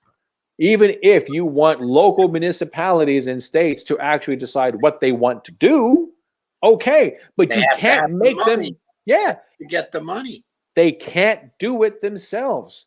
The risks are just unfucking bearable. And in the areas that I just mentioned, the results are catastrophic if you put it in the hands of those who have no opportunity, even if they wanted to actually take care of these things the way they need to be taken care of. Vermont is one of the only states I would trust to say that they wanted to do healthcare and do it as well as they possibly could. And they failed to be able to do that because they couldn't raise the money. If they had money, if there was no object, I guarantee you Vermont would probably have the best healthcare the world has ever seen, because I would trust the population of Vermont to do it that way. Right. But I do have to say Mm-hmm. that the cost estimates Yeah. and the recommendations that were made by Gruber is his name. Yeah. Mm-hmm. They were not to be trusted from the start. I don't doubt it. You know, because he was a partisan, of Mhm. Obamacare. Mhm. And when Shumlin decided to give him the dominant voice in Mhm. deciding that sealed the fate of what they were going to do in Vermont. No doubt. No doubt. In fact, Vermont could have afforded a Medicare for all plan. A And Medicare for all plan. the reason why we know that is because we know that Malta has a national health service, Mm-hmm. and they have a population of 449,000 people, Mm-hmm. which is less than the population, of Vermont. Mm-hmm. If Malta can afford a national health service, Vermont can afford a Medicare for all plan. I don't doubt that. Any state can say they're going to give a Medicare for all plan and they can make it whatever. How good is it going to be? How well are they going to be able to control the costs to be able to get the resources? How much of those resources are they going to be able to source domestically? You know, Yes. So it's really a question of the tax base. You know, how much tax and bonds can you raise? How many resources can you put to use? How many of them are you going to have to import from other states or other parts of the country? How much is that going to raise your cost? Any state, Oklahoma, if they wanted to, could come up with a plan, probably a shitty plan, but a plan nonetheless. How good, how robust is it going to be? That's the key. Even if you got rid of the people that wanted to kill it by artificially inflating the price, you still are artificially, financially constrained. Right. And that's what I need to avoid wholeheartedly, because if Vermont did their little plan, even if they did, find a way to afford it, what happens when a pandemic hits? What happens when tax revenues go down during a downturn? What if we hit a recession? Suddenly we can't pay for it anymore. And that's assume that it was up and running like we would want it to during the good times, which I don't think it would be. But not really necessarily. It all depends on how they structure the financing mechanism. But there can be, in good times, mm-hmm. such a large amount of savings. Sure. Those savings go into a trust fund mm-hmm. that, if the timing is convenient, yeah. when bad times come, they would be able to absorb the how much? How much? It depends. Well, it depends, and that's where I leave the conversation, because it can't depend. It's healthcare. We cannot allow financial decisions. It can't depend, but life always has some risks. Mm-hmm. And if there is no other Medicare for all program, mm-hmm. those states that can implement one and that sure. can build up surpluses from the savings mm-hmm. of those programs will be reasonably fiscally sustainable. Perhaps. But I would say that those individuals, should take that fight, that effort, that energy, that is going to be monumentally hard, even in the best of states like Vermont, and directed towards the federal government. It's going to be hard. Towards the federal government, but as you've said before, and Mhm. as we've said before here, the efforts to be directed at the federal government are General strikes. general strikes. Yes. And of course, among the demands that we should be making for the general Mhm. strikes are Medicare for all.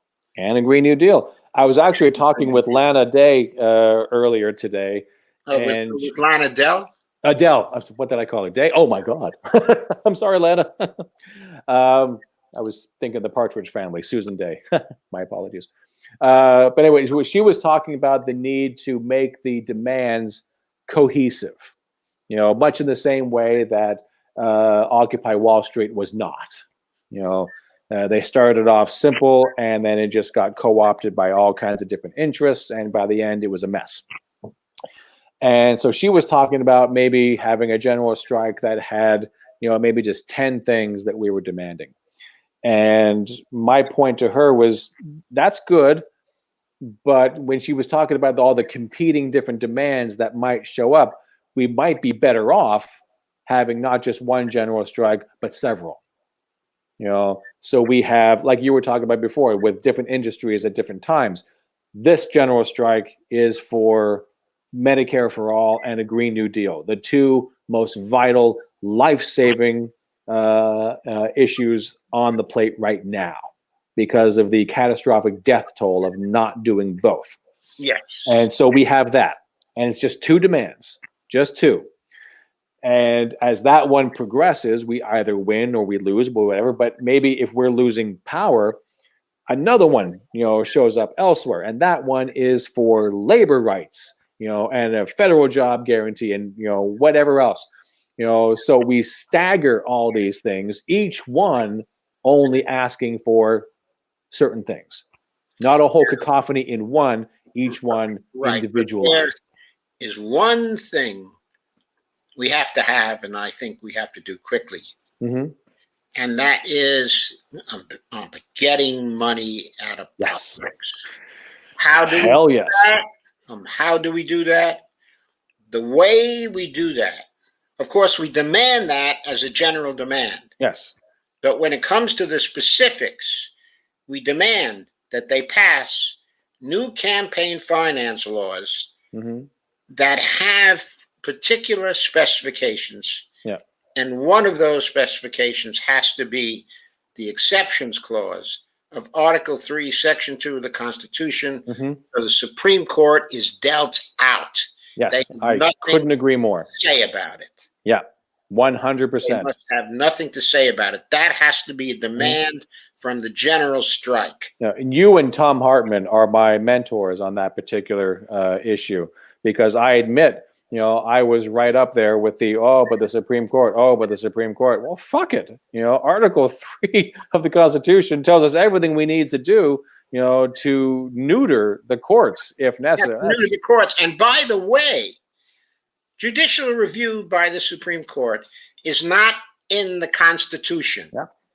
The limits on the Supreme Court from the Congress in Article 3, Section 2, that is in the Constitution. Yep. It's quite explicit. And it's there to trump a judiciary that is getting out of control. And this judiciary is certainly out of control if you look at the gap between its attitudes and its opinions and the opinions of the general population. And that's not the first time this has happened. There's been any number of Supreme Courts in the last 250 plus years where their decisions are barbaric, quite honestly, in many cases. Right. So yeah, there's a lot that we can do, and I've always found it laughable, and I was one of them. I was one of them, where we always talk about checks and balances, of the United States government.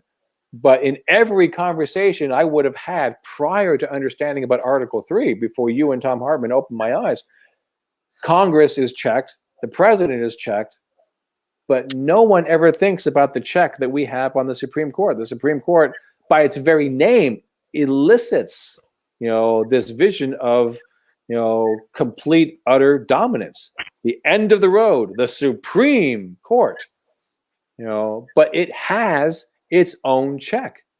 Congress checks the Supreme Court. And that's not the only check. The other check on the Supreme Court is that Congress determines the number of justices on the Supreme Court. Yes. Again, in the same act, the same article, Article 3. Right. So the Supreme Court could be 1, it could be 30. We get to decide. And if decide, and that has to be part of our demands. Mm-hmm. There should be Article 3, Section 2, but there should also be expanding the Supreme Court by 6 justices. Sure. At this point. Sure, by all means. And it will always matter who goes in there, but we also have to know that there are some things that are just too important. And one of those things is making sure that our elections are free and fair of undue influence. And dark money is the greatest evil. So you cannot allow a Supreme Court to have anything to say about it once the Congress has ruled. That's There's it. Also one more demand that we have to have in the first set, of demands, and that is getting rid of the filibuster in the Senate. We can't stop the strikes until the nuclear option is used on the filibuster. Yeah. It has to be gone. Yeah. There is no way these other things are going to get done if the filibuster still exists in the Senate. Yeah. We should have learned that lesson a long time ago, but by now it's abundantly clear that that's the situation. I couldn't agree more. Yeah. Okay, so let's start. I'm going to start to consider the questions that people have raised here. There are quite a lot of questions and comments and things like that.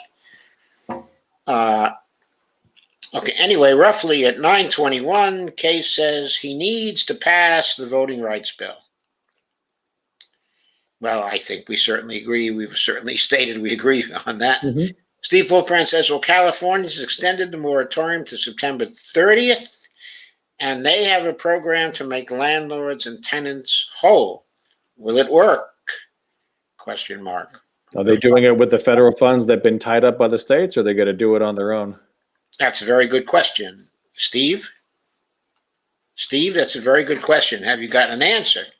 Carmen Muniz says, Biden takes 1 step forward and 2 steps back. He does, Carmen. Yeah. Steve says, Kay, 2022 will be the biggest slaughter of the Democratic Party in the history of this country. They're certainly setting it up that way, yeah. They're setting it up that way. It's amazing how Biden is following the pattern of the failed Obama administration. Even though they said they learned all the lessons. No, they haven't. Even though they said they learned all the lessons, yes. Yeah. They didn't learn them very well. No. They didn't learn them very well, I'm afraid. He says, I can't argue with you on that, Steve Wolfbrand. I hope not, but looks that way. Yeah. He says they should be livid. He did the bare minimum, deciding not to drill in the Arctic.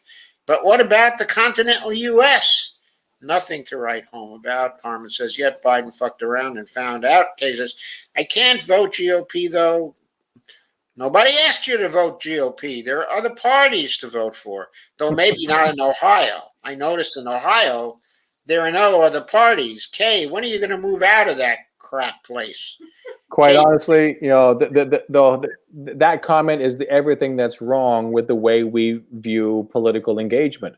We have to fall out of love with political parties and with politicians until such time as we do get rid of money in politics and we get actual electoral reform. Fuck them. I don't care that Nina Turner lost. I don't. Would I have preferred her to be in office? Sure. But then again, I also got AOC, and what am I getting for that? It matters what we do, not what they do. Until such time as we have the electoral reform, we need to maybe kind of trust that whoever is running for office actually means what they say. And even then, it's still going to be on us. FDR said, I agree with you. Now force me to do it. Yes. Never let go of that. Have to act. It doesn't really matter whether you believe that AOC really has some goodwill towards us or the other squad members can Exactly. help in certain situations or stuff like that. This is an emergency. We have to act as if it's all up to us, whether it is really all up to us or not. Yeah. We have to act as if it is, because that is the only way to get them to move. 100%. You know, I would like to think that every member of the squad simply feels they are outgunned, outflanked, threatened with their lives. You know, who knows?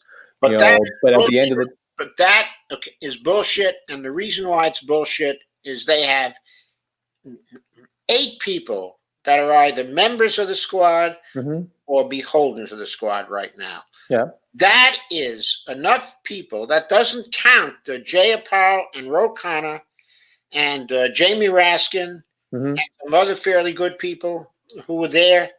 But those 8 people are enough to run a vacate the chair move on Nancy Pelosi I right couldn't agree more. and kick her out of the speakership. I And couldn't agree more. do it right Yeah. now. But what they do need for that is they need the support, of Jayapal. Mhm. It's a technical matter, but I'll tell you why. The Congressional Progressive Caucus is a party caucus. Mhm. And if a motion like this comes out of a party caucus, it must be taken up by the House on the floor within 2 business days. If it doesn't come out of a party caucus, it's not a privilege motion. Mhm.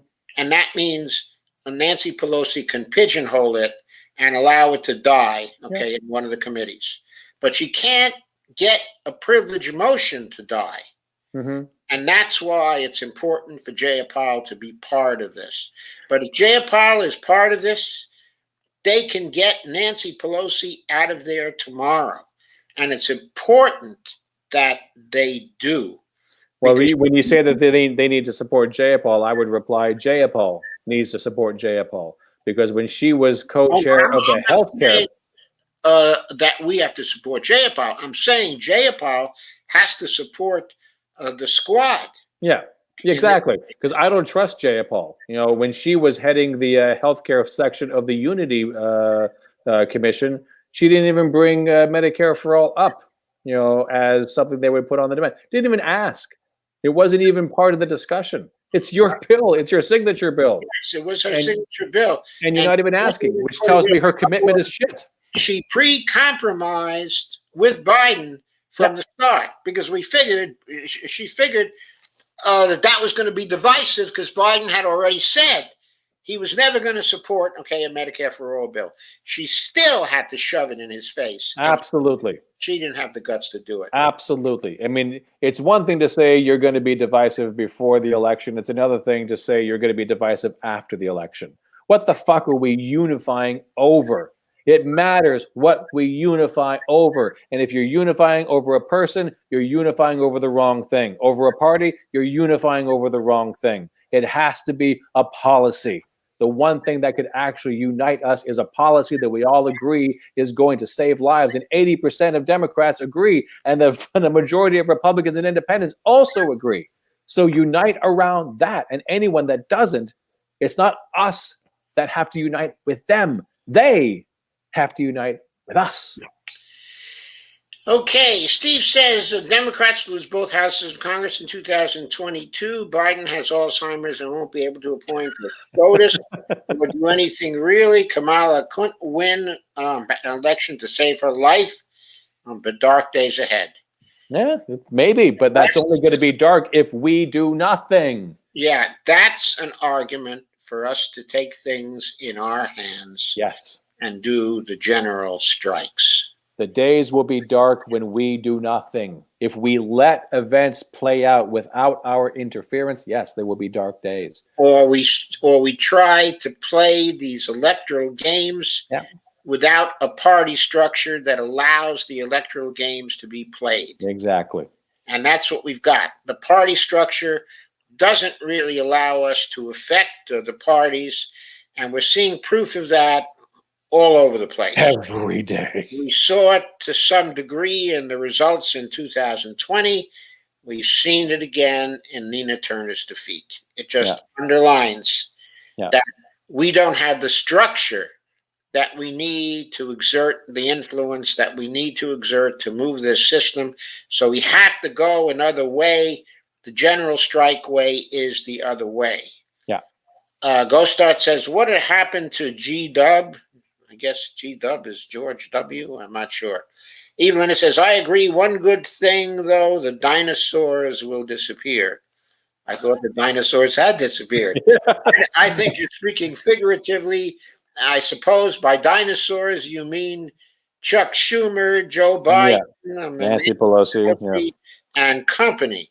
Steve Wolfbrand says, so basically it's the half bowl of shit instead of the full bowl. Sounds delightful. Carmen says, he's running late, go start. Hopes to make it later. That's in reference to you. Oh, yeah. Sorry. Evelina says, wasn't it planned that way? Well, the sound has been wonderful. Yes. Come on, it's been wonderful. Yeah. And Kay says, we needed Nina. Shake my head. Yeah, but we can't say we needed Nina. We didn't get her. We got to do something else. Yeah. Steve, well, that happened 60 million years ago, but yeah, that entire party needs to die. And Dolores says, in New York, Cuomo was able to cease fracking in the state. I think the fracking industry is behind the get the Cuomo out of office movement. Cuomo has as many faults, but historically, he had been in the neoliberal in crowd. He can, but I'm sorry. Cuomo is a tyrant in New York State. Yeah. And just for that reason, he's got to be gotten out. He needs to get fracked himself. He does. Steve says, I actually think when Cuomo, oh God, come on, Steve. I'm not going to repeat that comment. Come on, now I got to know what it says. It happens. Just can't you see it in your? I can't. It's not coming up, and I don't want to mess with what we got right now. So, okay. Anyway, he shook something, and he thought it was her hand. It happens. Just saying. And Steve Wolfbrand, still some people are worth saving in the party. You mean like Steve Wolfbrand? He's worth saving for the party. Yeah. And Kay says, but not for that party, for our party. Yeah. And Kay says, I saw a report saying that Ohio is the second most lead pipes in the country, right behind Flint, Michigan. Yeah. Carmen Yunus says, Biden has more excuses than rats got holes. Steve says, who might that be, Evelina? Pray tell. Evelina says, Steve Wolfbrand, there are multiple accounts of abuse by different people, though. Sounds like a pattern. Sounds like a pattern. Sounds like a storm, not a pattern. Evelina says, Steve Wolfbrand, progressive Dems need to lead.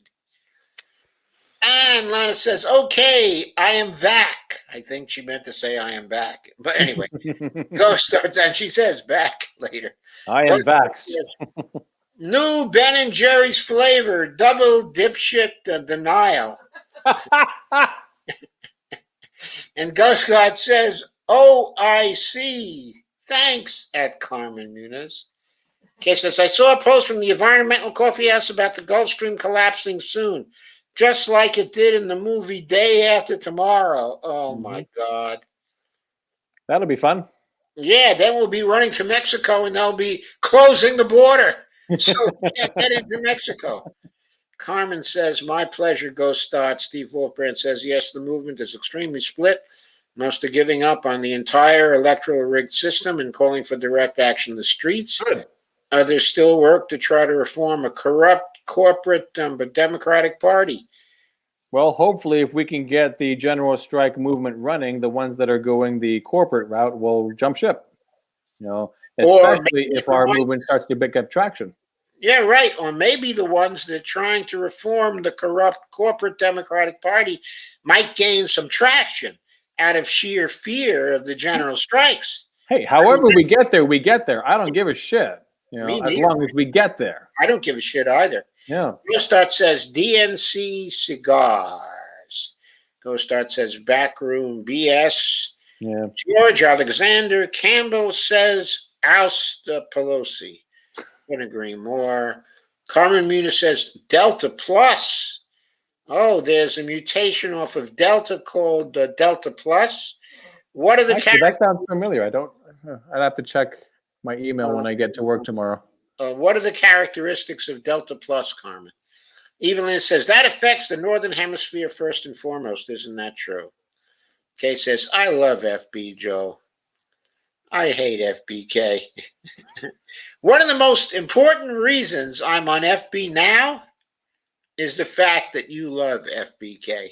I mean, it really is. I figure, that I've got some people in my streams who like Facebook, really like Facebook and are tied to Facebook. And Kay, you are one of them, maybe the most important of them.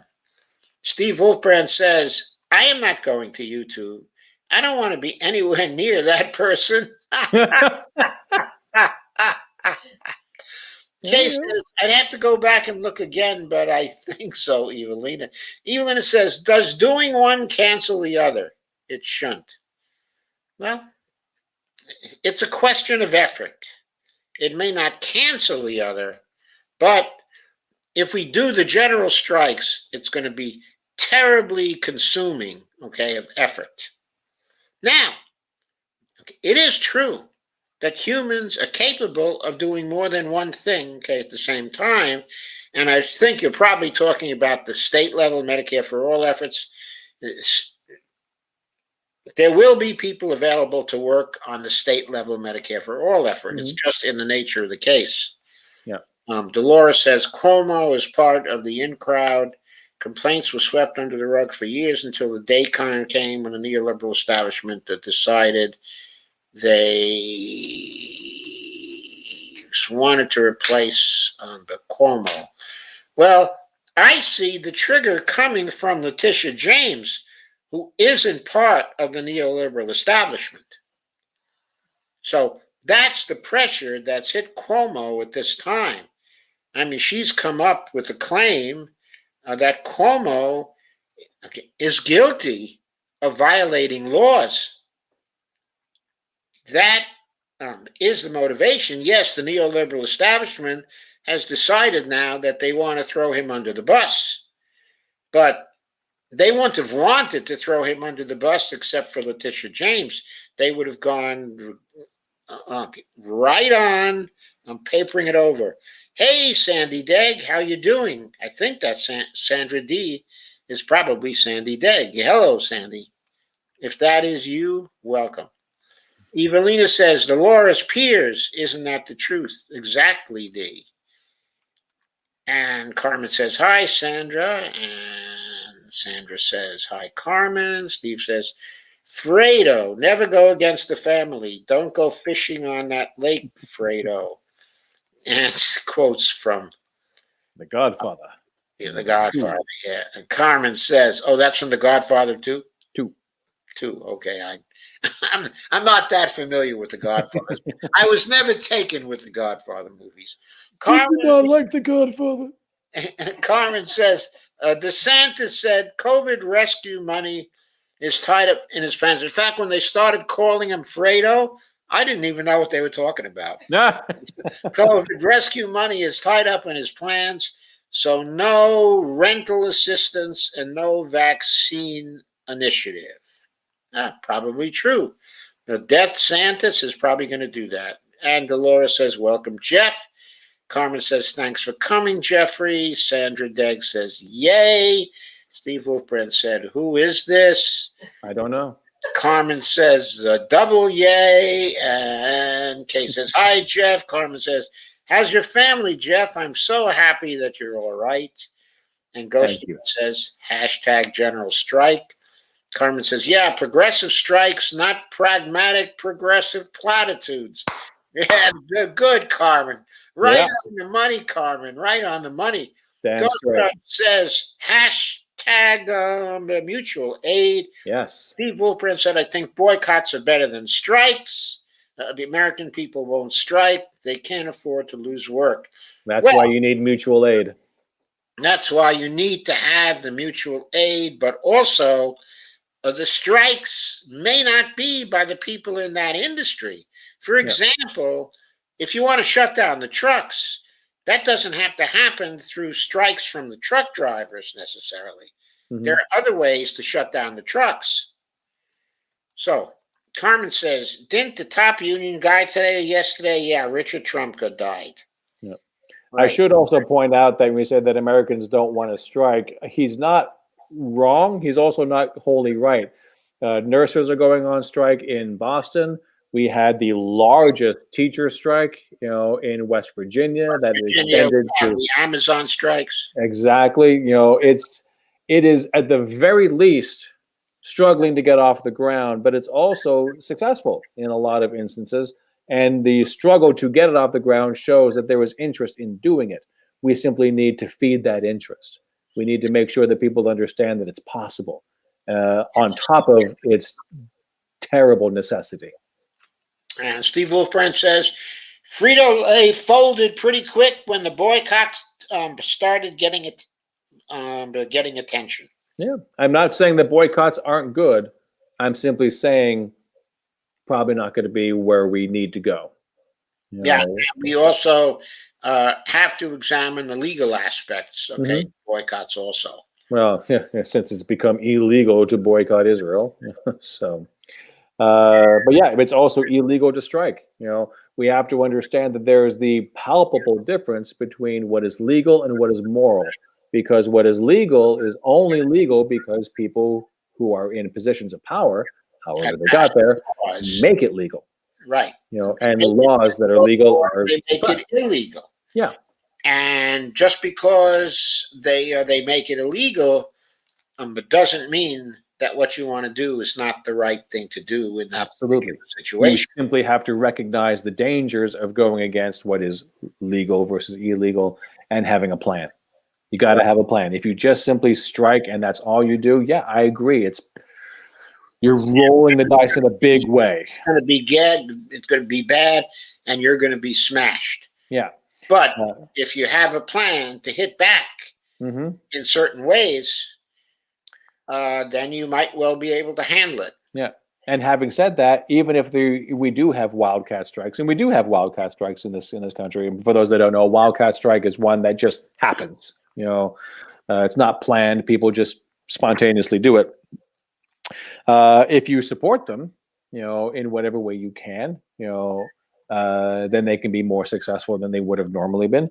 And as long as you can promote them, as long as you can make sure that as many people know that it's happening, because pardon me, one of the biggest problems we have with labor issues in general is that major news medias don't want to talk about it.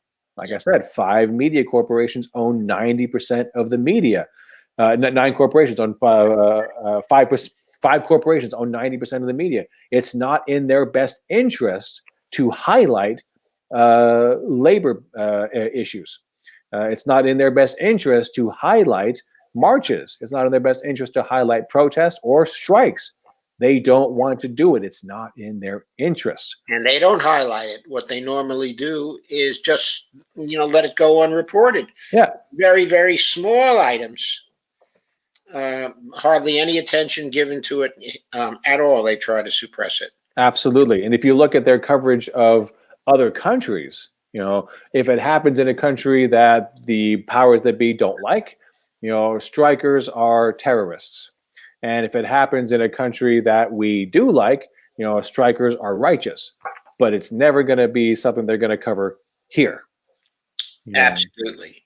But in certain countries, strikers can become just like the American revolutionaries. Yes. Absolutely. Says, letting go antitrust laws was the worst.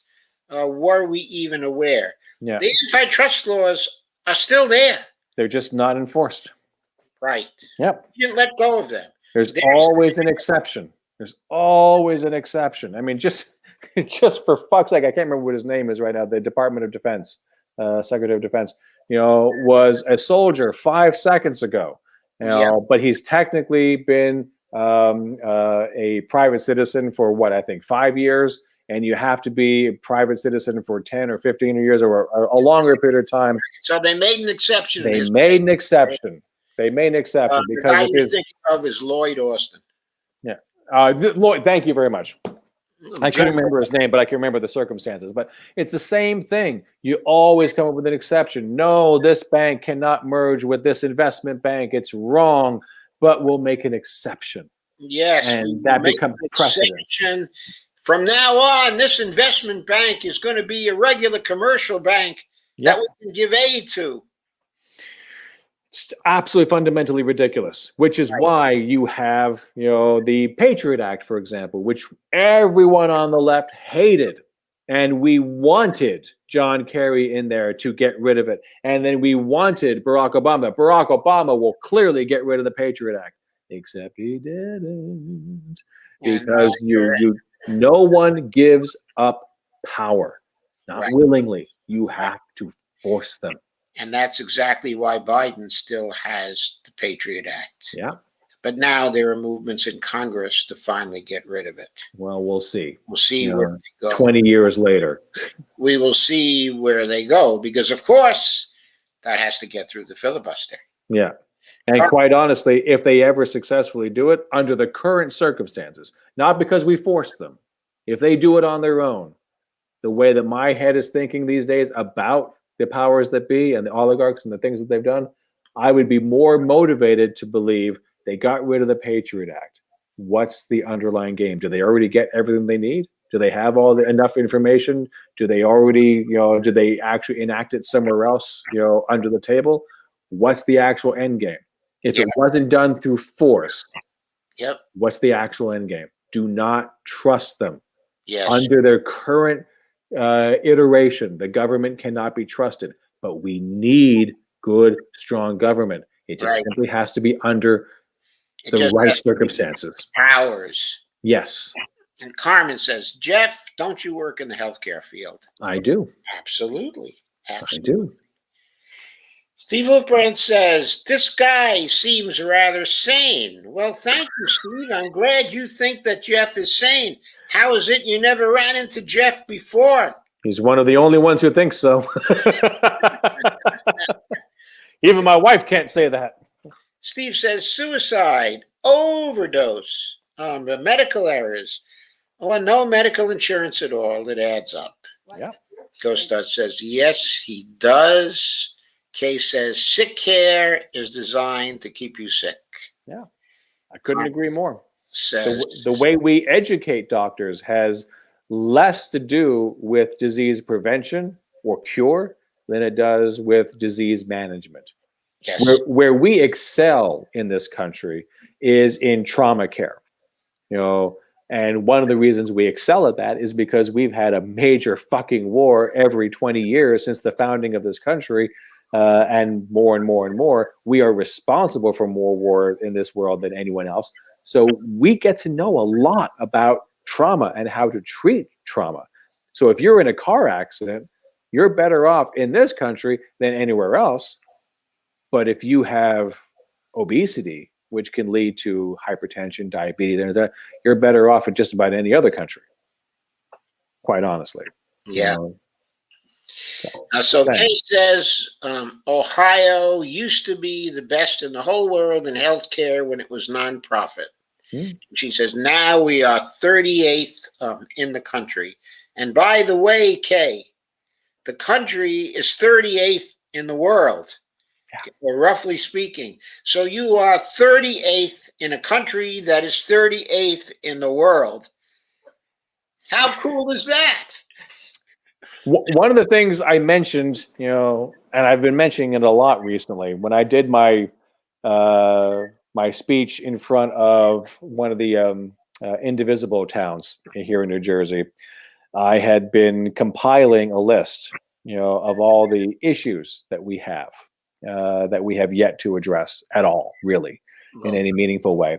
And I did it as a Facebook post, a series of 20 days of issues. This is about a year or so ago. And one of the things that I highlight a lot these days is relevant because it really matters how we frame the issue. And I mentioned this in relation to Cori Bush the day before the eviction moratorium was set to end. That's when she springs into action, not any time before. That's when she springs into action. And I want to give her props for doing so.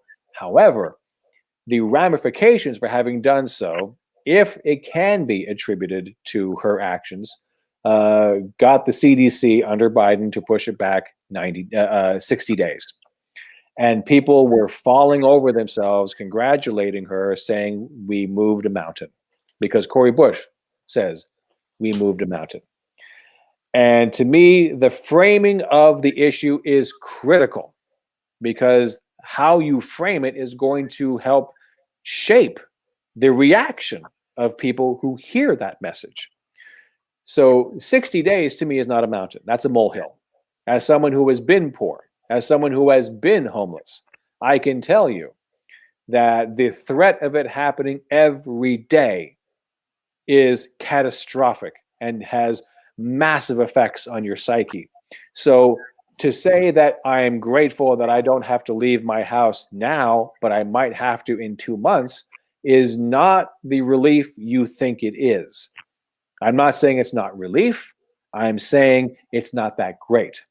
And too many people are satisfied with the fact that we got it pushed back 2 months. And I'm saying you shouldn't be satisfied. You shouldn't even be congratulating this. It's too small. It's not a mountain, it's a molehill. So the issue that I use to highlight this is the 2018 survey that showed that white America believes that the racial wealth gap in the country between white and black is 80%. White Americans think that black Americans own about 80% as much as whites do. But a census bureau from the same year shows that it's not 80%, it's 7%. So if you don't even know what the problem is, you are not going to know that anything needs to change. If you think it's a problem, but it's not that big of a problem, you're going to believe that you can do small incremental changes to fix it, when small incremental changes aren't even going to touch it. It's 7%. If you can't see the problem, you can't recognize it as being a problem, you will not attack it like it's a problem. So how you frame it is critical. And we need to get better at our framing. We need to stop trying to come up with cute ways of talking about these things. Right. And Cori Bush has to start sleeping out there for housing is a human right. Yes. That's what she has to stay out there until it is. Recognizes the human right by providing housing for everybody, so there are no homeless. And why is she not encouraging other people to come out? Why is she not using her platform, because she has one and it's huge? Come on out to Capitol Hill. Come on and camp out on the Capitol steps of your state, of your city hall. Yeah, why didn't she do that? Why didn't she do that? There were more people watching Frank Analysis program when he was live streaming from the Capitol steps than were on the Capitol steps. He had 137 people. There weren't 137 people on the Capitol steps. Yeah. So what I want us to understand is that when we go on a general strike, and we have to be in it for the long haul. We cannot accept the crumbs that they will be. If they realize they can't beat us into submission, they'll try to give us crumbs. They will start showering. They will start showering us with bribes. Yes, and we have to resist it. Crumbs from their table. Yeah, Cori Bush doing what she did, it's a great action. It was done at the wrong time and ended too soon. It is the progressive equivalent to mission accomplished. She got crumbs. It was not recognized as being crumbs like it should have, and she should have stayed. And she should have encouraged others to come out and join her. Yes, because she didn't have the honesty to recognize in front of everybody that, okay, we got some crumbs, but all we got was crumbs. What happens to these people? Okay, in 60 days, we have to make sure they still have their housing in 60 days and thereafter, and for good. Yeah. Should have said that. Just wipe away their debt. It's not like, we're suddenly giving them, a path out. We're simply continuing the sword of Damocles hanging over their head. And they know it. As someone who's lived it, I can tell you, they know it. They're not out of the woods. The woods are all around them. The wolves are all around them. So if you want to celebrate something, do something significant. The action was significant. The result was not. Right.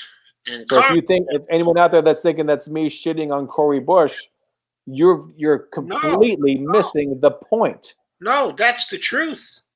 No, to me, that's not shitting on Cori Bush. That is the truth of the reality of the situation. Exactly. As Geoff said, it's all about the framing. She was trying to frame it as somehow a solution, or at least a great accomplishment on the road to a solution. And it just wasn't. It was no more than the first step. Yeah. And, mission accomplished, wrapped up, went home. It's, I'm tired of being told that I have to respect people that don't respect me, that don't respect my communities, that don't respect what we're actually going through. I don't respect people who tweet and think that they accomplished something. And I know there's a lot of people that think that's exactly what I do. I'm trying to get something more significant off the ground. Why aren't you? If you're just simply supporting a politician, you're not getting the job done. You're not doing what you hope you're doing, what you think you're doing. The last 50 years are against you. Yes. So Gostard said, who allowed profit in healthcare in 1973? That was Nixon. The guy who got us. Of course. Nixon's the one. Nixon who got us off the gold standard and actually opened up the floodgates of what we could do is also the one that fucked us in so many ways.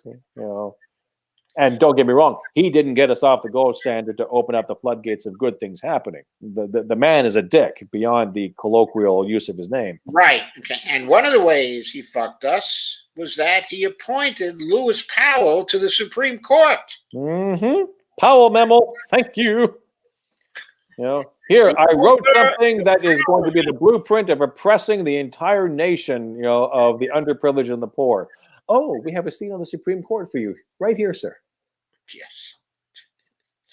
Carmen says, I just hope Geoffrey stays safe and in good health since he's right there in the valley of COVID.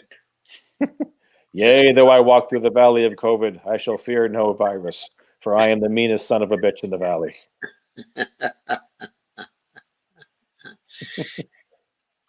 So tell us, what are the precautions you take? Standard precautions, quite honestly. You stay masked. You wash your hands as often as you can. Eat well. Get as much sleep as you can. Try not to dwell on bad thoughts. We are unfortunately not empowered with very much beyond our own habits. So I'm blessed with good genes. I don't, generally speaking, get sick a lot, so thank God for that. Beyond simple daily precautions, there's really not much else I can do. There's not much else anyone else can do.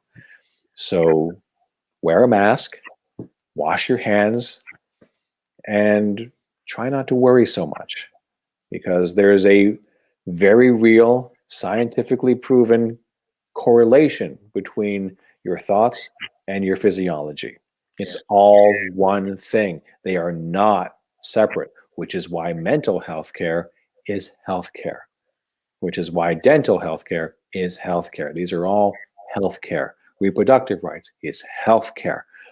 It's all one thing, that we can conveniently It is. discuss in separate terms. Your mental health, your digestive health, your reproductive health, all these things. It's convenient to compartmentalize and talk about different things, but we always understand it's one thing. An orange is a peel and the pulp and the juice and the seeds, but it's all one thing. And if you want to be able to talk about it in detail, it's helpful to talk about it in different things. Human body is no different. So mental health is physical health. You need to be able to be careful about what you're thinking and what your mood is and help that as often and as well as you do the other parts of your health. It's critical. So, And Steve Wolfbrand says, I've seen so many overdoses and suicides in my life. yeah. My relatives, best friends, almost every month, someone on my crew needs a funeral day off for an overdose or suicide, I'm so sorry, man. which That's many horrible. times is the same thing. This is a sick, sick, sick country. Doesn't have to be. It doesn't have to be, but it is. Yeah. We got to do something about that. We got to end that. Kay says, can't really blame people. This country sucks bad. But all the tools are there to transform it into anything we want. We simply have to know two things. One, that it's possible, and two, that we have the power to do it. And there's a lot of things that will help you down the path of realizing those things, one of which is MMT. Realizing the power of fiat money, the power of monetary sovereignty, and what that can do to a country, especially like ours, that have vast natural resources. Yes, and the other thing that can help you is Article 3, Section 2. Absolutely. Don't forget. Absolutely. So knowing what is possible, will liberate you into at least not being part of the problem. So visualize the world you want to live in and then make it happen. Don't wait for others to make it happen. You'll wait for the rest of your life, increasingly shorter life. Visualize it, make it happen. And Evelina says, so some environmentalists who talk about overpopulation must be happy people die from lack of health care. These contradictions among the contradictions among the progressives have to be reconciled somehow if we're going to get anywhere. Can't talk about saving people and then scream about overpopulation. No, we Well, can't. I don't think we need to talk about overpopulation. What we really need to talk about in relation to that, it's not like it's not relevant. Overconsumption. Yes. Overconsumption. You can have a heavy population if we also reduce our consumption. Now, it may sound like an oxymoron, but how much do you think a Buddhist monk consumes versus Caligula? It's not about how many we are per se. It's about what we do. It is. So if we don't change our behavior, it doesn't really matter how many of us there are. We're always deferring calamity to a later date. For example, this happens a lot in healthcare. We talk about diet. You have to lose weight. You have to do this. How many people do you know, everyone out there who says, I'm going to go on a diet? And how many times does that translate into, I need to lose 30 or 40 pounds? Great. You go on a diet. It sucks. You wind up losing however much weight you wind up losing. And whether you reach your goal or not, and especially when you reach your goal, have you changed your lifestyle? Or are you simply saying, reached my goal, fill it up again, and you continue the same behavior that made you put on all that weight to begin with? Yep. Because we're not putting two and two together. We're not realizing that what we put into our body has massive effects. And what you don't want to do is go on a diet. What you want is a lifestyle change, one that is going to set up the mindset. Remember, it's all one thing. The mindset that says, this is how I live now. This is what I do now. That will carry you through to the end. It's the same thing when we're talking about consumption versus overpopulation. If we don't change our consumption, it doesn't matter how many of us there are. We could have a world war and lose half our population, but then we just simply going back to business as usual, and all we've done is defer the overall destruction of our population for what, another 100 years, another 150 years? You know, that's not progress. And it took how much destruction before we were able to defer that. We need to think in different ways. I'm not saying population is not important. I'm saying it is a byproduct. We need to think about our consumption. I guarantee you, if we think about our consumption, if we change our mindset, population will come down anyway, because when we think about consumption, we'll also think about population. But we won't get to less consumption if all we think about is population. It's got to be the other way around. Absolutely. Absolutely. So we have lots and lots, okay, of comments. I can't stay on for much more. It's 11:30, and I gotta be up soon. It's been a long day already. Yeah, we have to get up also. So, as really excellent as these comments are, and this conversation has been, okay, I think it's time to close it. I'm just going to go sort of scroll down very quickly and see if there are one or two things that are so important that the big doozies. Yeah, that we have to take them up. I haven't used that word in a long time. It just slipped right out of my mouth. Yeah, it was just there, just part of the toolbox to be picked up. Big doozies. Yeah, but how did it wind up at the top of the box, or did I put my hand that far down? Damn. Yeah. Before you know, I'm going to start saying whoopsie daisies. How do we start? Okay, a mutual aid, a society. Well, I can tell you this, Sandy. Some meetings are going to be going on tomorrow on Sunday, where a number of people, activists, are coming together to talk about what we can do to start, okay, the mutual aid fund, because the mutual aid fund is probably going to be the first and most important thing we can do to get this actually started. That, creating the structure, by getting legal advice, doing all those kinds of very practical things. There's a lot of preparatory work to do before we can start on the strikes. And for anyone listening, find out if there's already a mutual aid anywhere within your vicinity, because chances are there is. It's even if it's just a not-for-profit that does Meals on Wheels, whatever it happens to be, support that, because whatever we do with a general fund, that fund is going to have to be distributed somehow, and very likely that's the distribution is going to be through local mutual aids. So get involved in one of those if you can, and if there isn't anything, start one. Yes, in fact, it may very well be the case that this fund we're talking about, okay, is going to actually be an aggregator for a number, okay, of other funds, and a fundraising engine for existing local funds that may join as part of the efforts to support the industry strikes.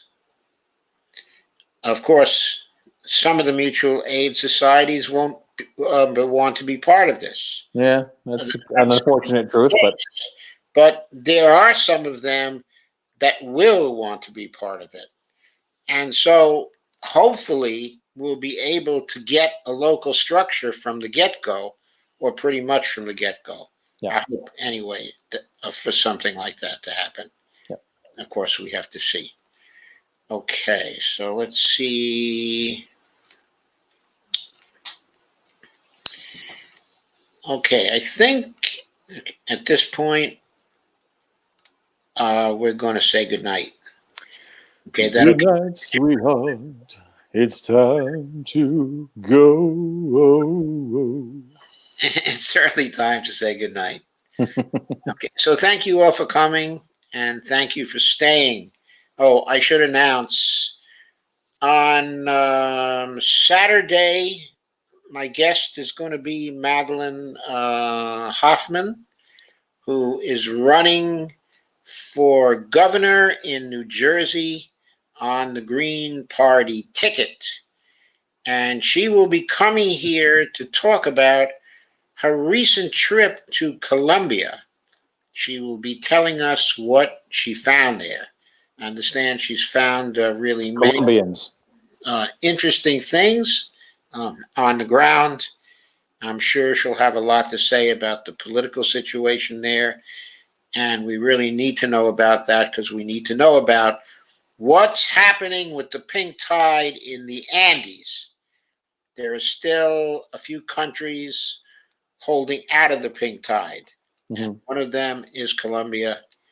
And we need to at least know a little bit about what the potential is for the pink tide there. And Russ Gallman says, I got to call it a night. Enjoyed listening to two of my fave people. Oh, Thank you, Russ. love you, Russ. Yeah, we both love you, Russ. Okay. Platonically. I'm also so glad to see Sandy here tonight. Okay, as well. Okay, it's wonderful that she's back.